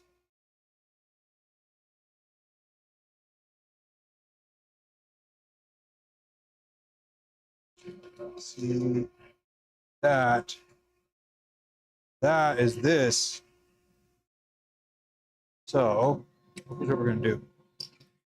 We're gonna hop over to the metal lathe. Hey, sorry about that. My goodness.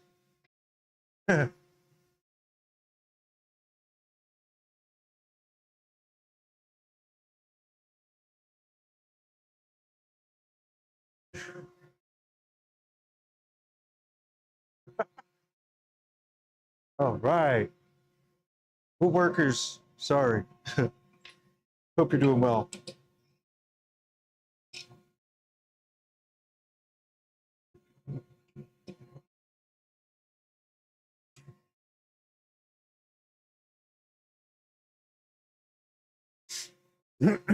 Yes.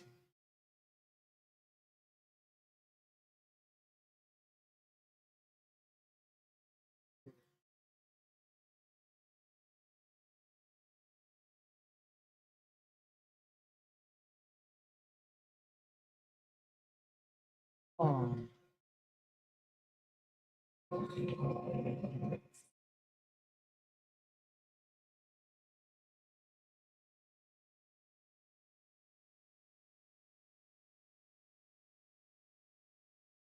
right, another thing that can be done when into problems is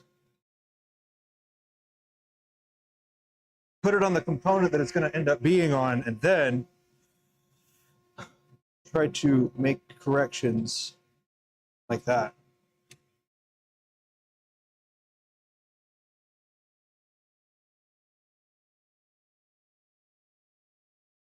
So, for example,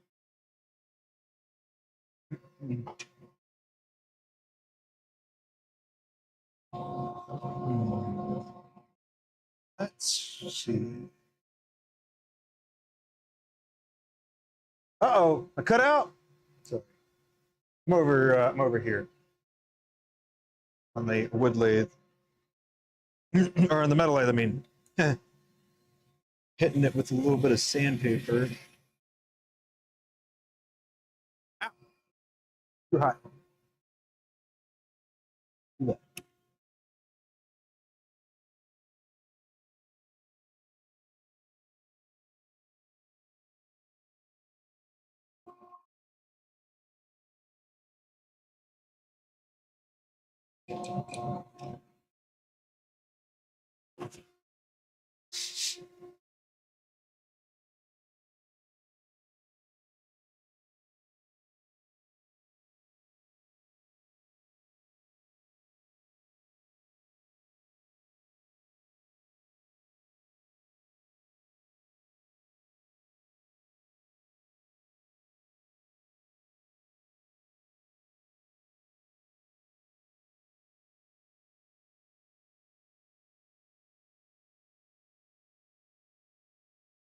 Video stuttering. Huh. Is it okay now? Looks like everything is.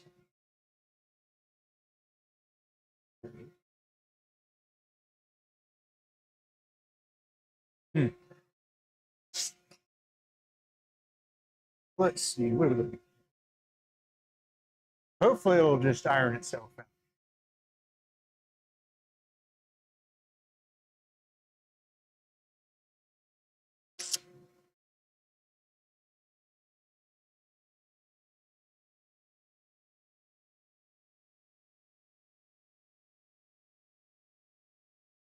Good.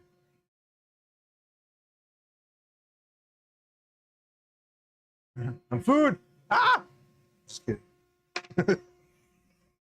All right. I need to drop this down just a tiny bit more while I'm thinking about it. I'm working on it, rather.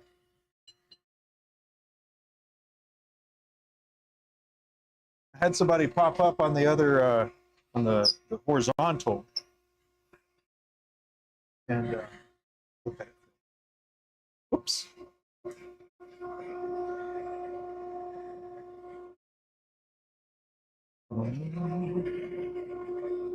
Okay, so what we're going to do is do just a little bit of refining. This is just over a tiny bit.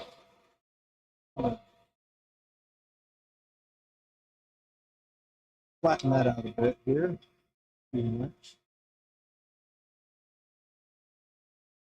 Oh.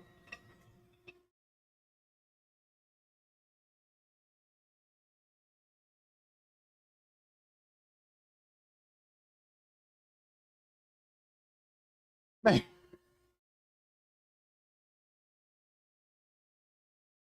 Woodworkers. DIY lemma.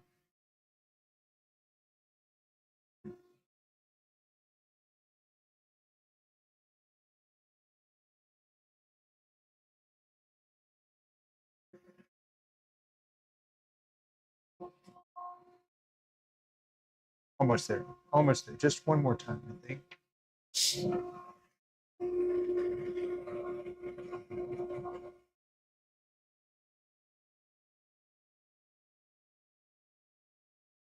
And we'll just like that.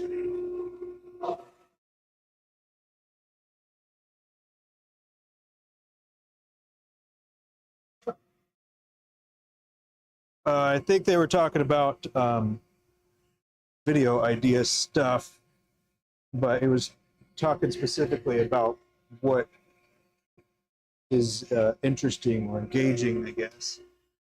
But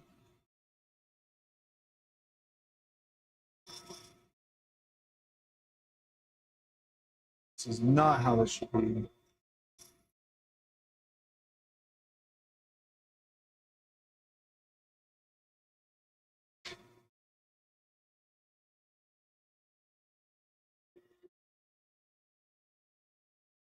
Cool.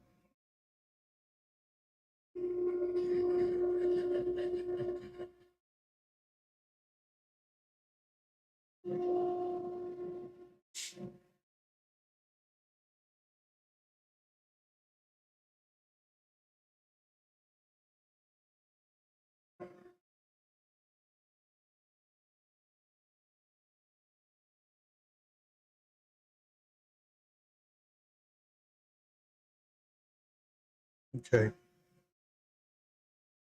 There.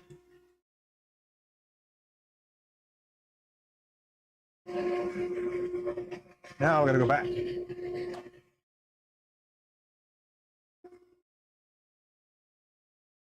the other configuration we had here. I'll see if Abbie will actually reveal her ID. It's pretty cool. She's done one already. She's finished one of them, and it looks pretty cool. That's it. It is pretty awesome.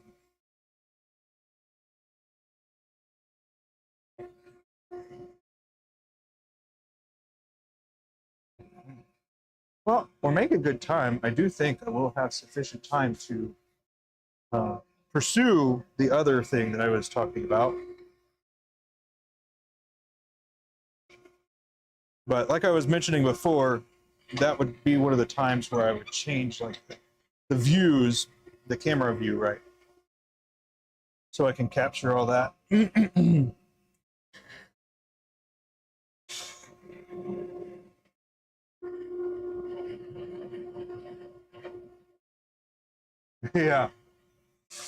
Yeah, she said she wasn't going to share it. I mean, we'll see. We'll see. I don't know if she's changed her mind.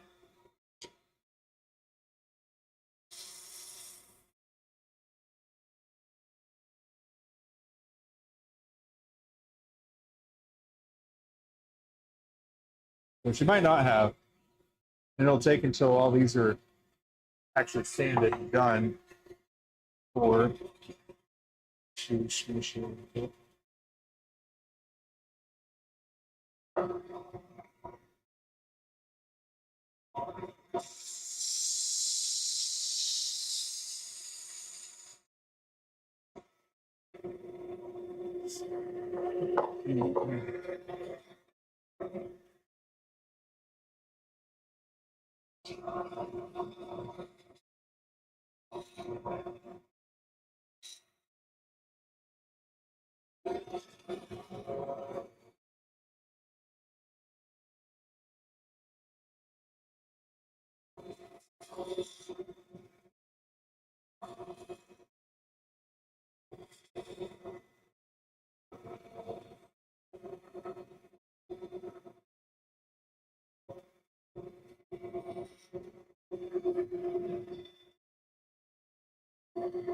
You got an opal inlay going on the pen? That's awesome.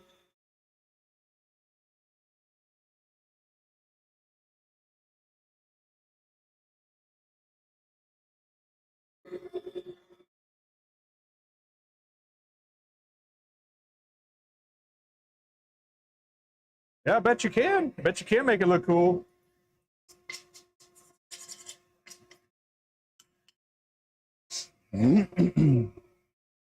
Heck yeah. It's gonna make it look awesome.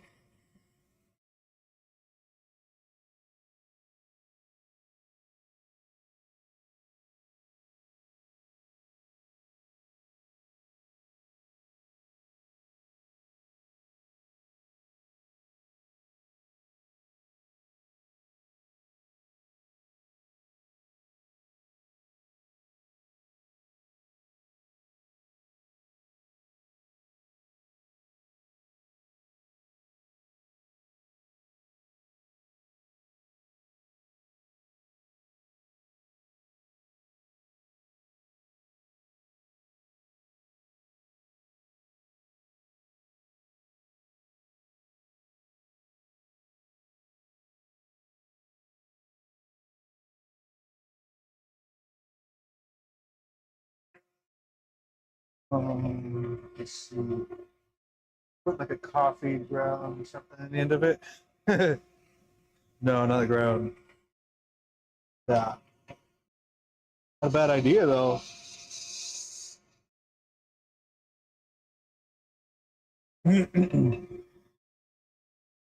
Uh-oh. I hope not. Something coming through?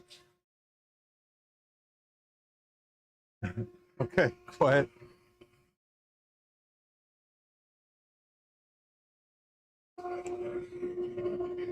Sorry about that. Trying to speak up here and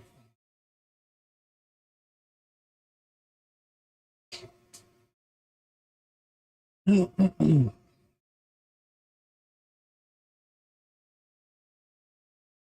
Have her come sit down for a moment.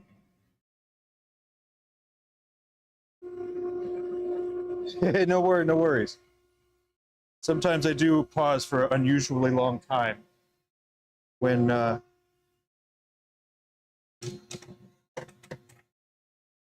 a train of thought and then I'm trying to accomplish something at the same time. All right. I got her. Hey. You can scoot it back. Just a little bit. There you go. So get yourself caught up, I reckon. There we go. Here we go. Pack it. You can smell it through the resin. It's really weird funny and very That's weird. fun. I cleaned some of those dice that people make, and some are incredible. They're so cool. I've definitely looked at those just because they're so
They can't.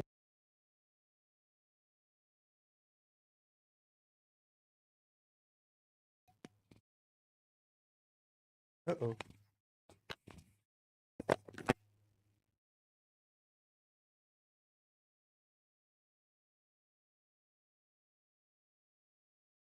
Sorry. I don't know where you heard, but now we're back. You heard me talking about beef. Is beef not noodles? That needs to be pointed upwards. Well, it's falling down. It doesn't want to point upwards. It needs to point towards your face. It doesn't. Yeah. There. Good enough, I reckon. Heard nothing. Noodles and a dice. That's what we probably heard. Anyway, so I have been experimenting with finials for a lot of our fountain pens because as of now, we don't really, John doesn't put clips on. We don't do very much like accent rings. So finials, I was like, yeah, that can be my thing, right? Putting cool stuff in finials. So I've used a few different materials, but when they announced the Mocha Mousse being the color of the year, and I knew I was going to do for the, like to do a colorway of it, I told John I was going to put a coffee bean in the top. So it's really hard to see on this camera. He's going to have to show you on one of the closer ones. But I sanded a Starbucks coffee bean. And it's pretty cool because like you can see it from the side and from the top. So Mocha Mousse is getting coffee beans in them. And then I've got a rose gold nib in it because it matches so beautifully right now. But yeah, this is the first of them. Will you show a different, do you have another camera? Yeah. That you can hold it up? I'll switch it. Which button? Vertical brio. Let me turn this one too or no? No, but let me see. I got to turn it back to autofocus. Oh, it's already on. Weird. Shouldn't have been on. There it is. Here we go. I'm not in charge of all this computer stuff, as you know. Hold your hand behind it. There we go. Anyways. And it took a little finagling because the coffee beans, when you sand the bottom of them, they want to just crack right in half. So it smelled really good sanding the coffee beans. I'm sitting there with my little piece of paper making coffee dust. They do not smell anymore, though. You cannot smell it through the resin. But I like them. I think it turned out pretty cool. And it at least, interesting. Adds a little extra something, So yeah, I've been working on some different like techniques or ways to do the finials. Thank you. Yeah, I'm really happy with them. I'm excited to get those finished and out. There you go. Anyhow, is this why I'm out here to show? Yeah. This pin. Yeah. I don't know how the rest are turning out. This one was a lot lighter than I expected it to be, but I like it a lot. The swirls turned out really nice. I did something a little different when I was pouring it as well that I haven't previously tried, and it worked out.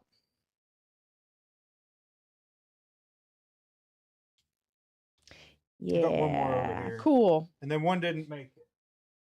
That's I have okay. to I'd have to fix. That's fine. Yeah, see, like some of them, this one turned out with a lot of the darker kind of chocolatey color in there.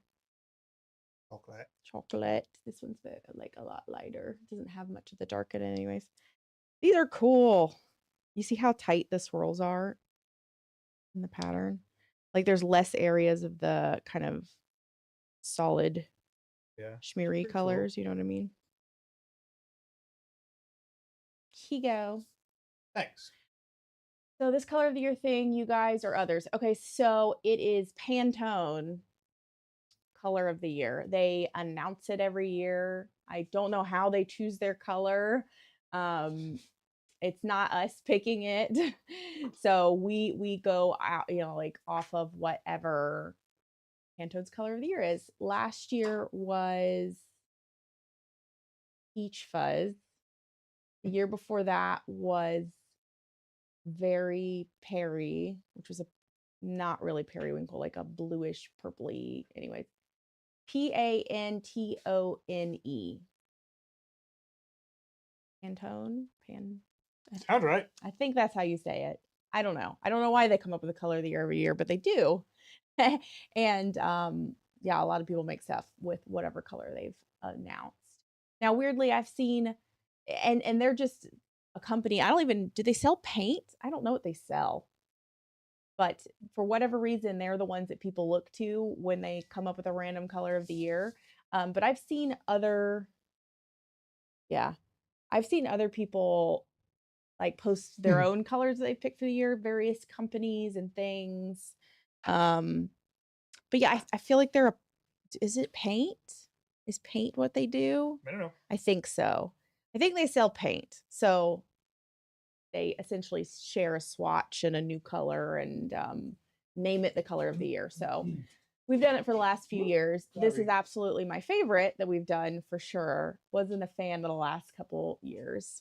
Oh, and the glitter in this one is Eye Candy's. Oh, it's called something bronze. Hold on, let me look for a sec. It is called Vibrant Bronze. So it's like they're flaky looking sparkly ones under eye candy, but that's what the section is here.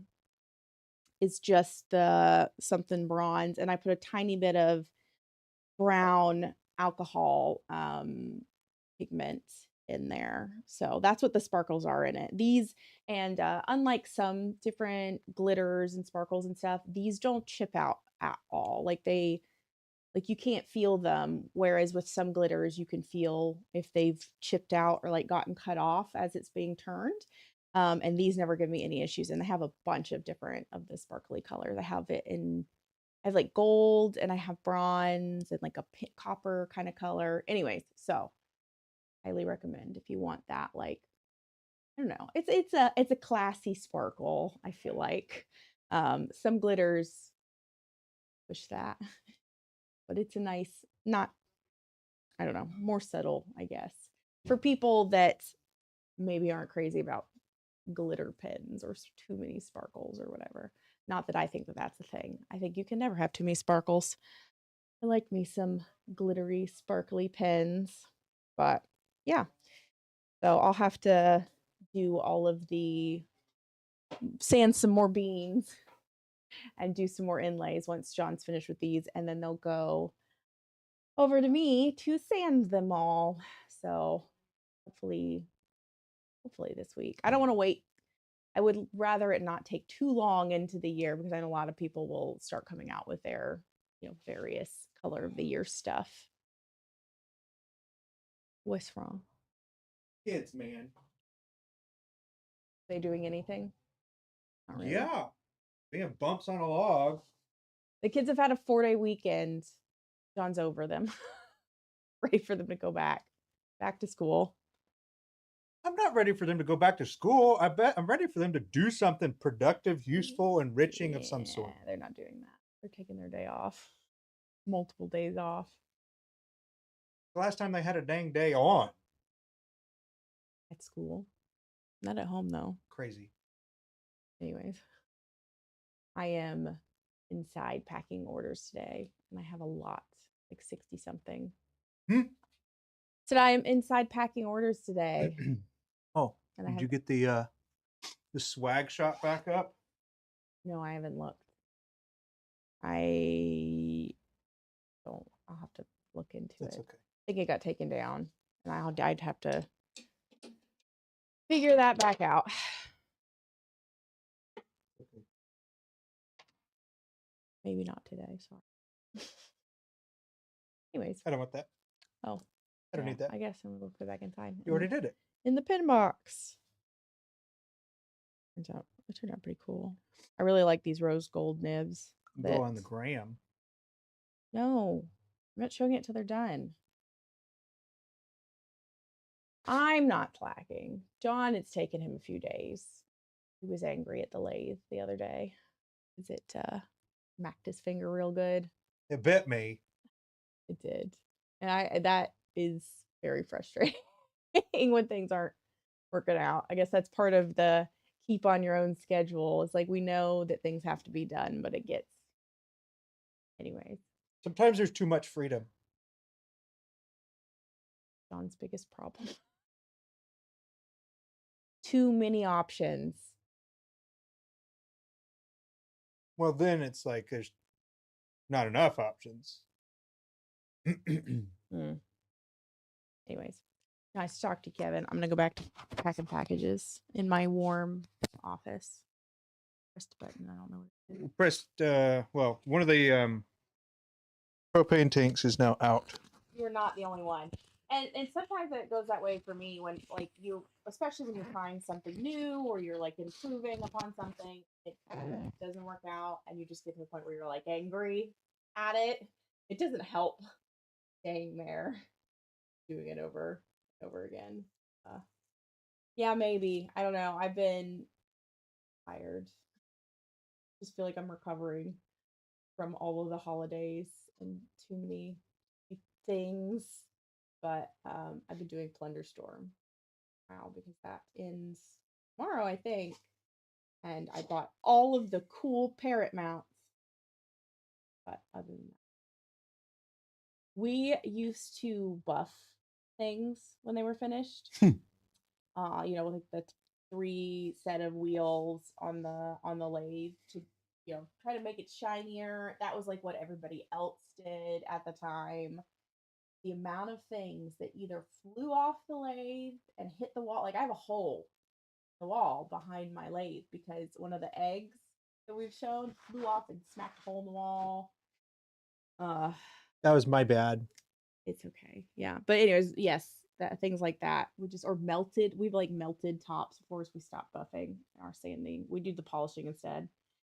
Is the 6-month subscription mount the snake one for the Year of the Snake, which I think is this year? The snaky one. I don't know. I think that's what it is because if it is, we did just get that for our subs. We have it by annually, I'm pretty sure. They got switched and we stopped playing for a while, but yes, I think we're back on the annual. But yeah, it's weird. We have several mounts that have that same kind of model. It's our like worms, or John has an eel or like a slime. It's some gross one. You're not gone yet. Oh, I forgot I gave it back. Anyways, and the dragons that I don't remember what they're called from Pandaria, like the cloud serpents is what they're called. They move when you fly them in this like weird, I don't know. I can't use like a kite. It bothers me too much. I can't use them. You're not moving. Why do you look like a kite? Yeah. You threw them. John likes to throw things sometimes when he gets really frustrated. But it's not good. One time I was trying to dry out or blow something out the end of a body or a cap with the air compressor, and it shot across the room, and it took us a while to find. We had to hunt for it. But anyways, the long serpenty mounts, they're cool looking, but they annoy me when I fly. I like small mounts. Was that our show pin that you launched? I feel like it was an important one. It was definitely important, and I don't remember if it was like a stratified. It could have been the show pin body.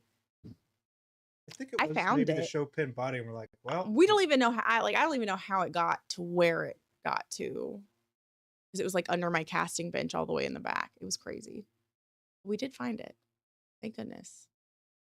yes. Now I'm gonna leave. Okay. Okay, bye. See you later. Thanks for showing your pen. It's a good looking it's not pen. mine. Somebody else can have it. Oh,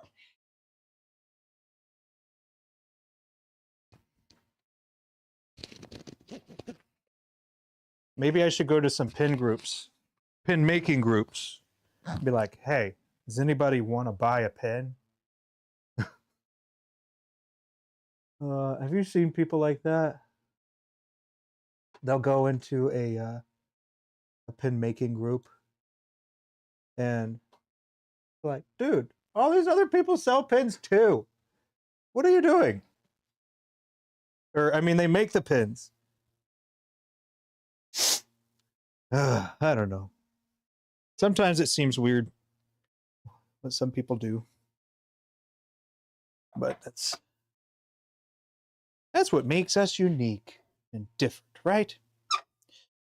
Okay, this is the last barrel, and then it'll actually be onto some ebonite and wood. It'd be cool.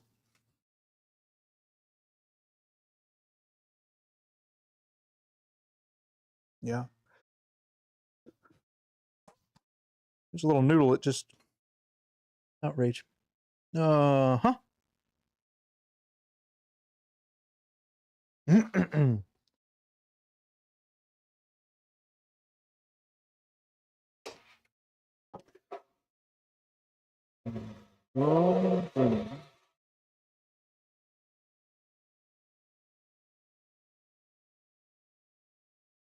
Oh, geez.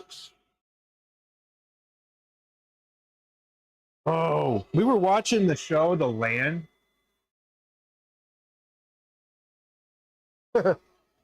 um, that show with Billy Bob Thornton, where he is the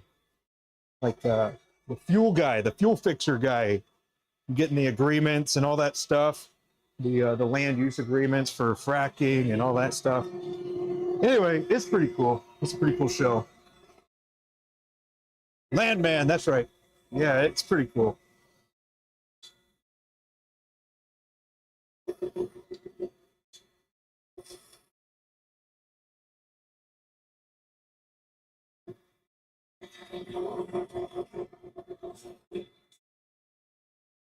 Yeah, what a job, huh? I wouldn't want that job. My goodness. Maybe there was a time where I wanted a high stress job.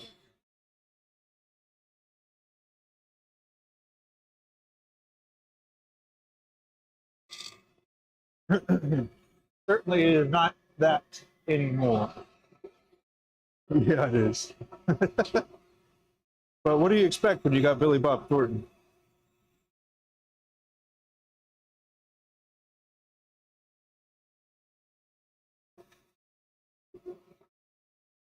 Did you watch Tulsa King? I enjoyed Tulsa King, like the first season.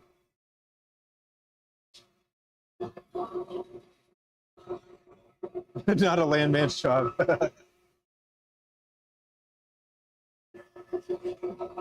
Well, that's interesting to know.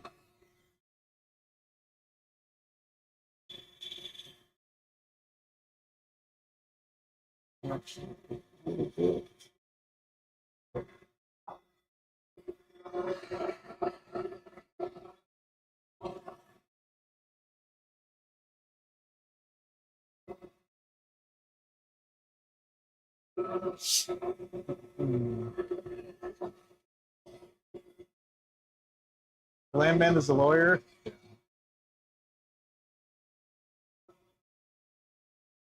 We only watched the first season of Tulsa King. We didn't watch the second.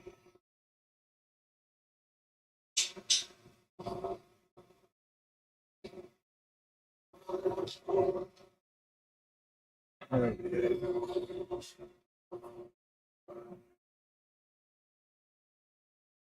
Hawkeye dude. You dealt with the landman, and that's not him. Oh man. Couldn't imagine encountering somebody that was like him in person. It would be pretty I don't know. I think I would find that pretty obnoxious if my goal was to do the opposite of whatever he was trying to do. But fortunately, it's not my job.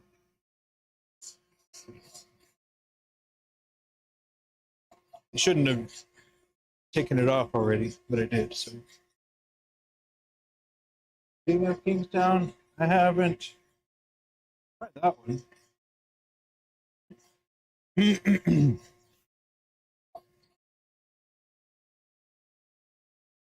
I like movies, and Abbie likes shows, so I do like a good beginning, middle, and end. For some reason, it just bothers me that the middle goes on forever. So I guess I'm one of those people sometimes. It's like, just end.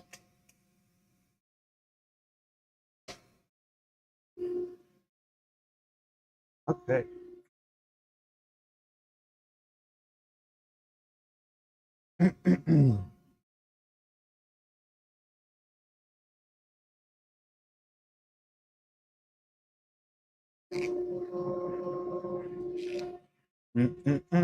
Okay, where are we?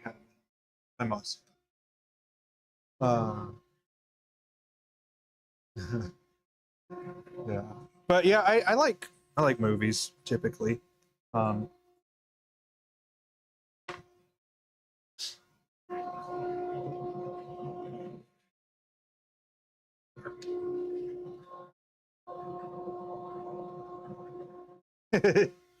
Speak to text. I honestly haven't even tried that. Well, I probably could and should. Might help.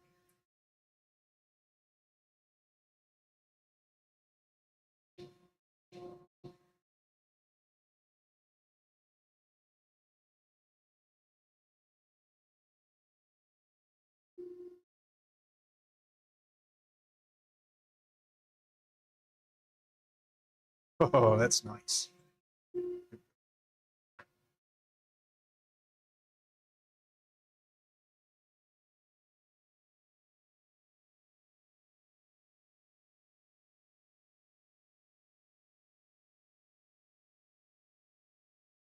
And there we go.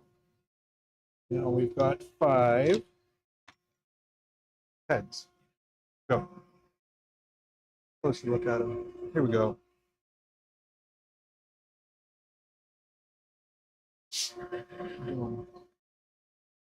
That, finials, bottoms. Yeah. These are over here.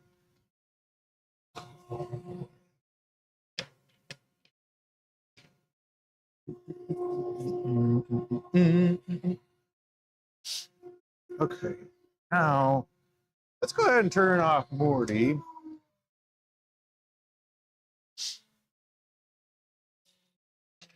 And then I'm going to grab some. Let's see.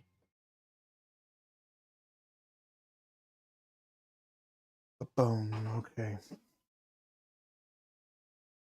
Thank you. All right. Here we go. Triple E. And then we got a new Triple E. This stuff is expensive. My goodness. This stuff is expensive. It's like $35. Now, you're going to use it for a long time, but goodness gracious.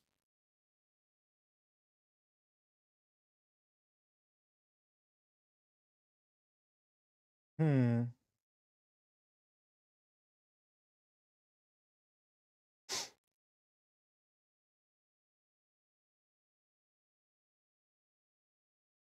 Triple E is wax for turners and restorers.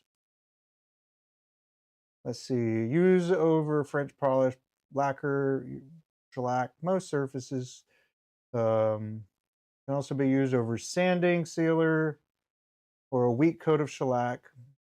Is a brilliant base for a waxed finish, which is my purpose here. Don't use anything under the shell of wax other than waxes. Can be rejuvenated by melting. Good. Turpentine. On the lathe, sand to 600 grit. Apply a quick thin coat of triple E to the raw timber with a clean rag. Cool. I'm going to use a paper towel. But yeah, triple E is I guess kind of like a wood grit kind of thing. And then it also has an alcohol-y smell to it. Like it's got turpentine or some evaporative something or other property. Okay. Let me get set up right quick for that. I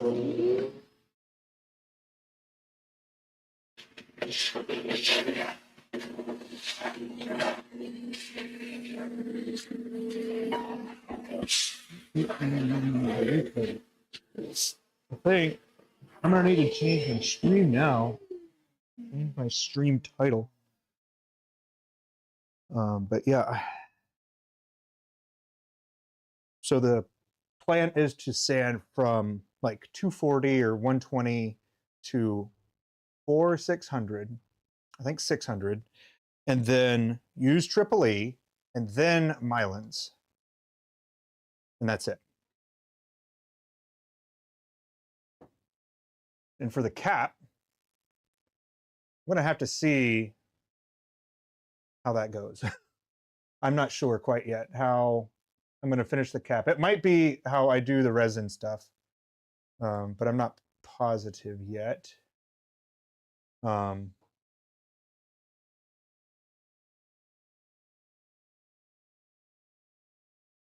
Yeah. Now for the best way to get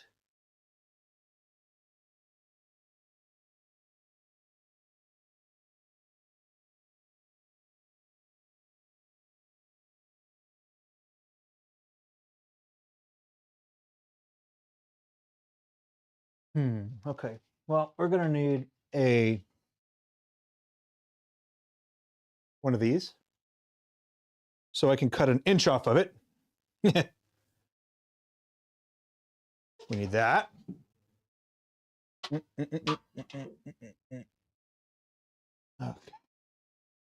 Can actually use my little template thing here now.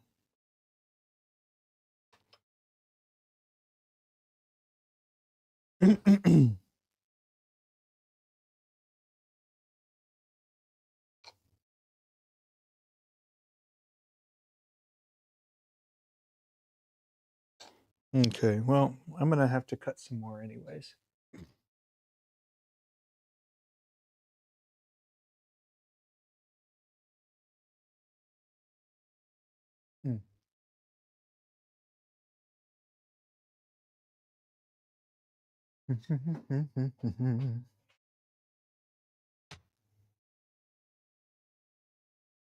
I have one, but I don't think it will work right.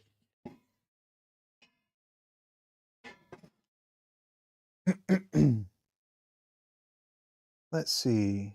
I think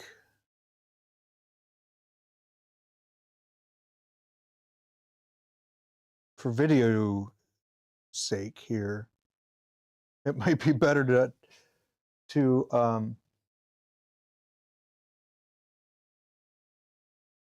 this a little differently.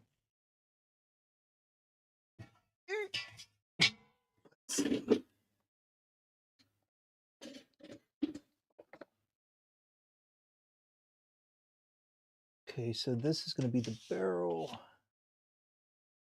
And this is going to be the cap, I think.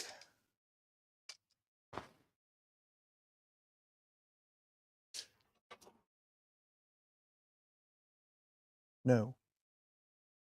Okay, so this was start a new stream. I don't know. What do you think? Should I start another stream? Or should I just do this, I don't know, more solo and then make a different video out of it? I don't know.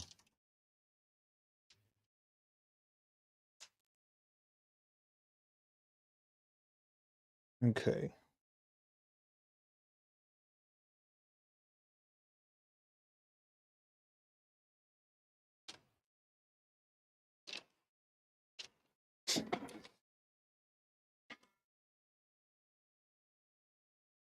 Alrighty, alrighty. Black, black, black. Okay.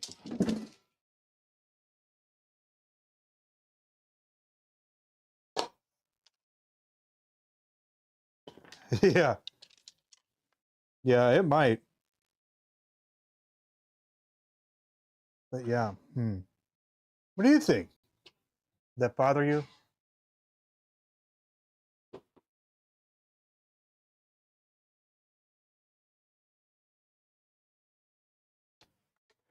But yes.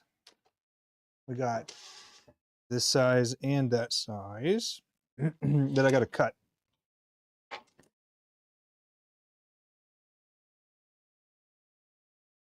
It would not? All right. Right on. But yeah, it probably would make things faster. But this is what I'm using. I've got my little template. So I've got all my ebonite, and then the wood is going to be, you know, this long. Yeah. My black rods, yeah. This is a pure black. So supposedly this won't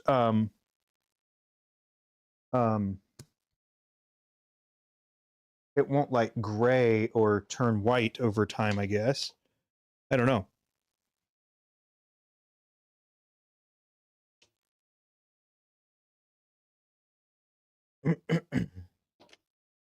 Yes. I'll have to save that for something else.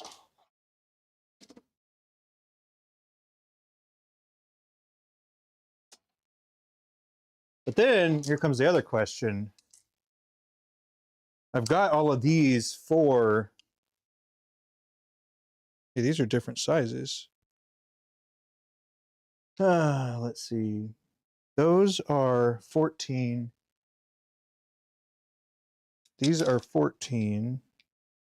And these look 15. Let me see what we got here. All right, 0. Okay, that is 14. That's what? 15. Yes. Okay, so for 15,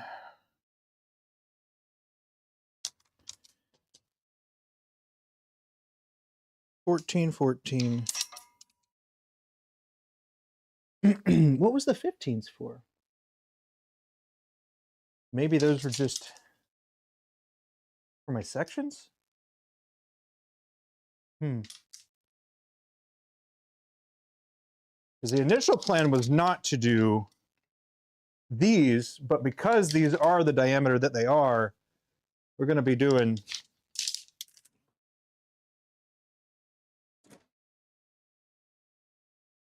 either custom ebonite section, which is what this is, a custom blank ebonite, right? But then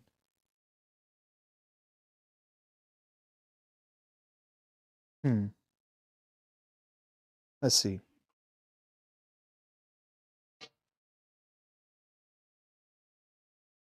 Custom. We'll see. What do you think? Custom ebonite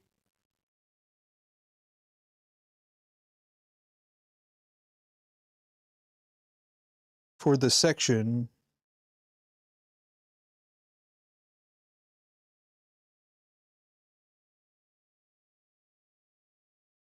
Then, so 14. Oh, hey, there you are. Sections, custom ebonite or the black? Because we got all this black for that reason. What?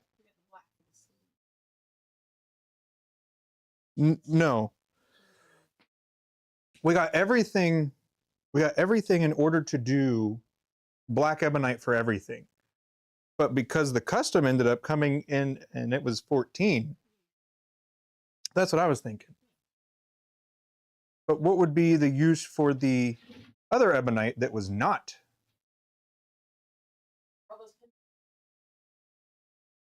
These are 14 millimeter. Okay.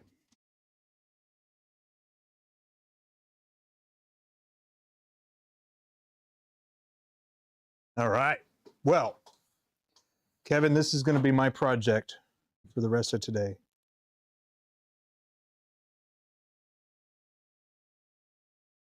Oh. Wood pen. But I do think, for the sake of especially it being the first one, not really knowing how it's going to go, I think it would be beneficial probably to, yeah, do this. But yeah, later on, I'll see you around, man, for sure. And then I'll show updates as well. But yeah, probably going to be pretty quiet out here.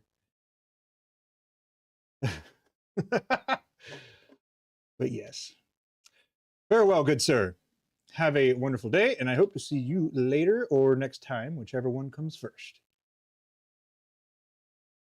Thank you so much for hanging out, man. See you next time.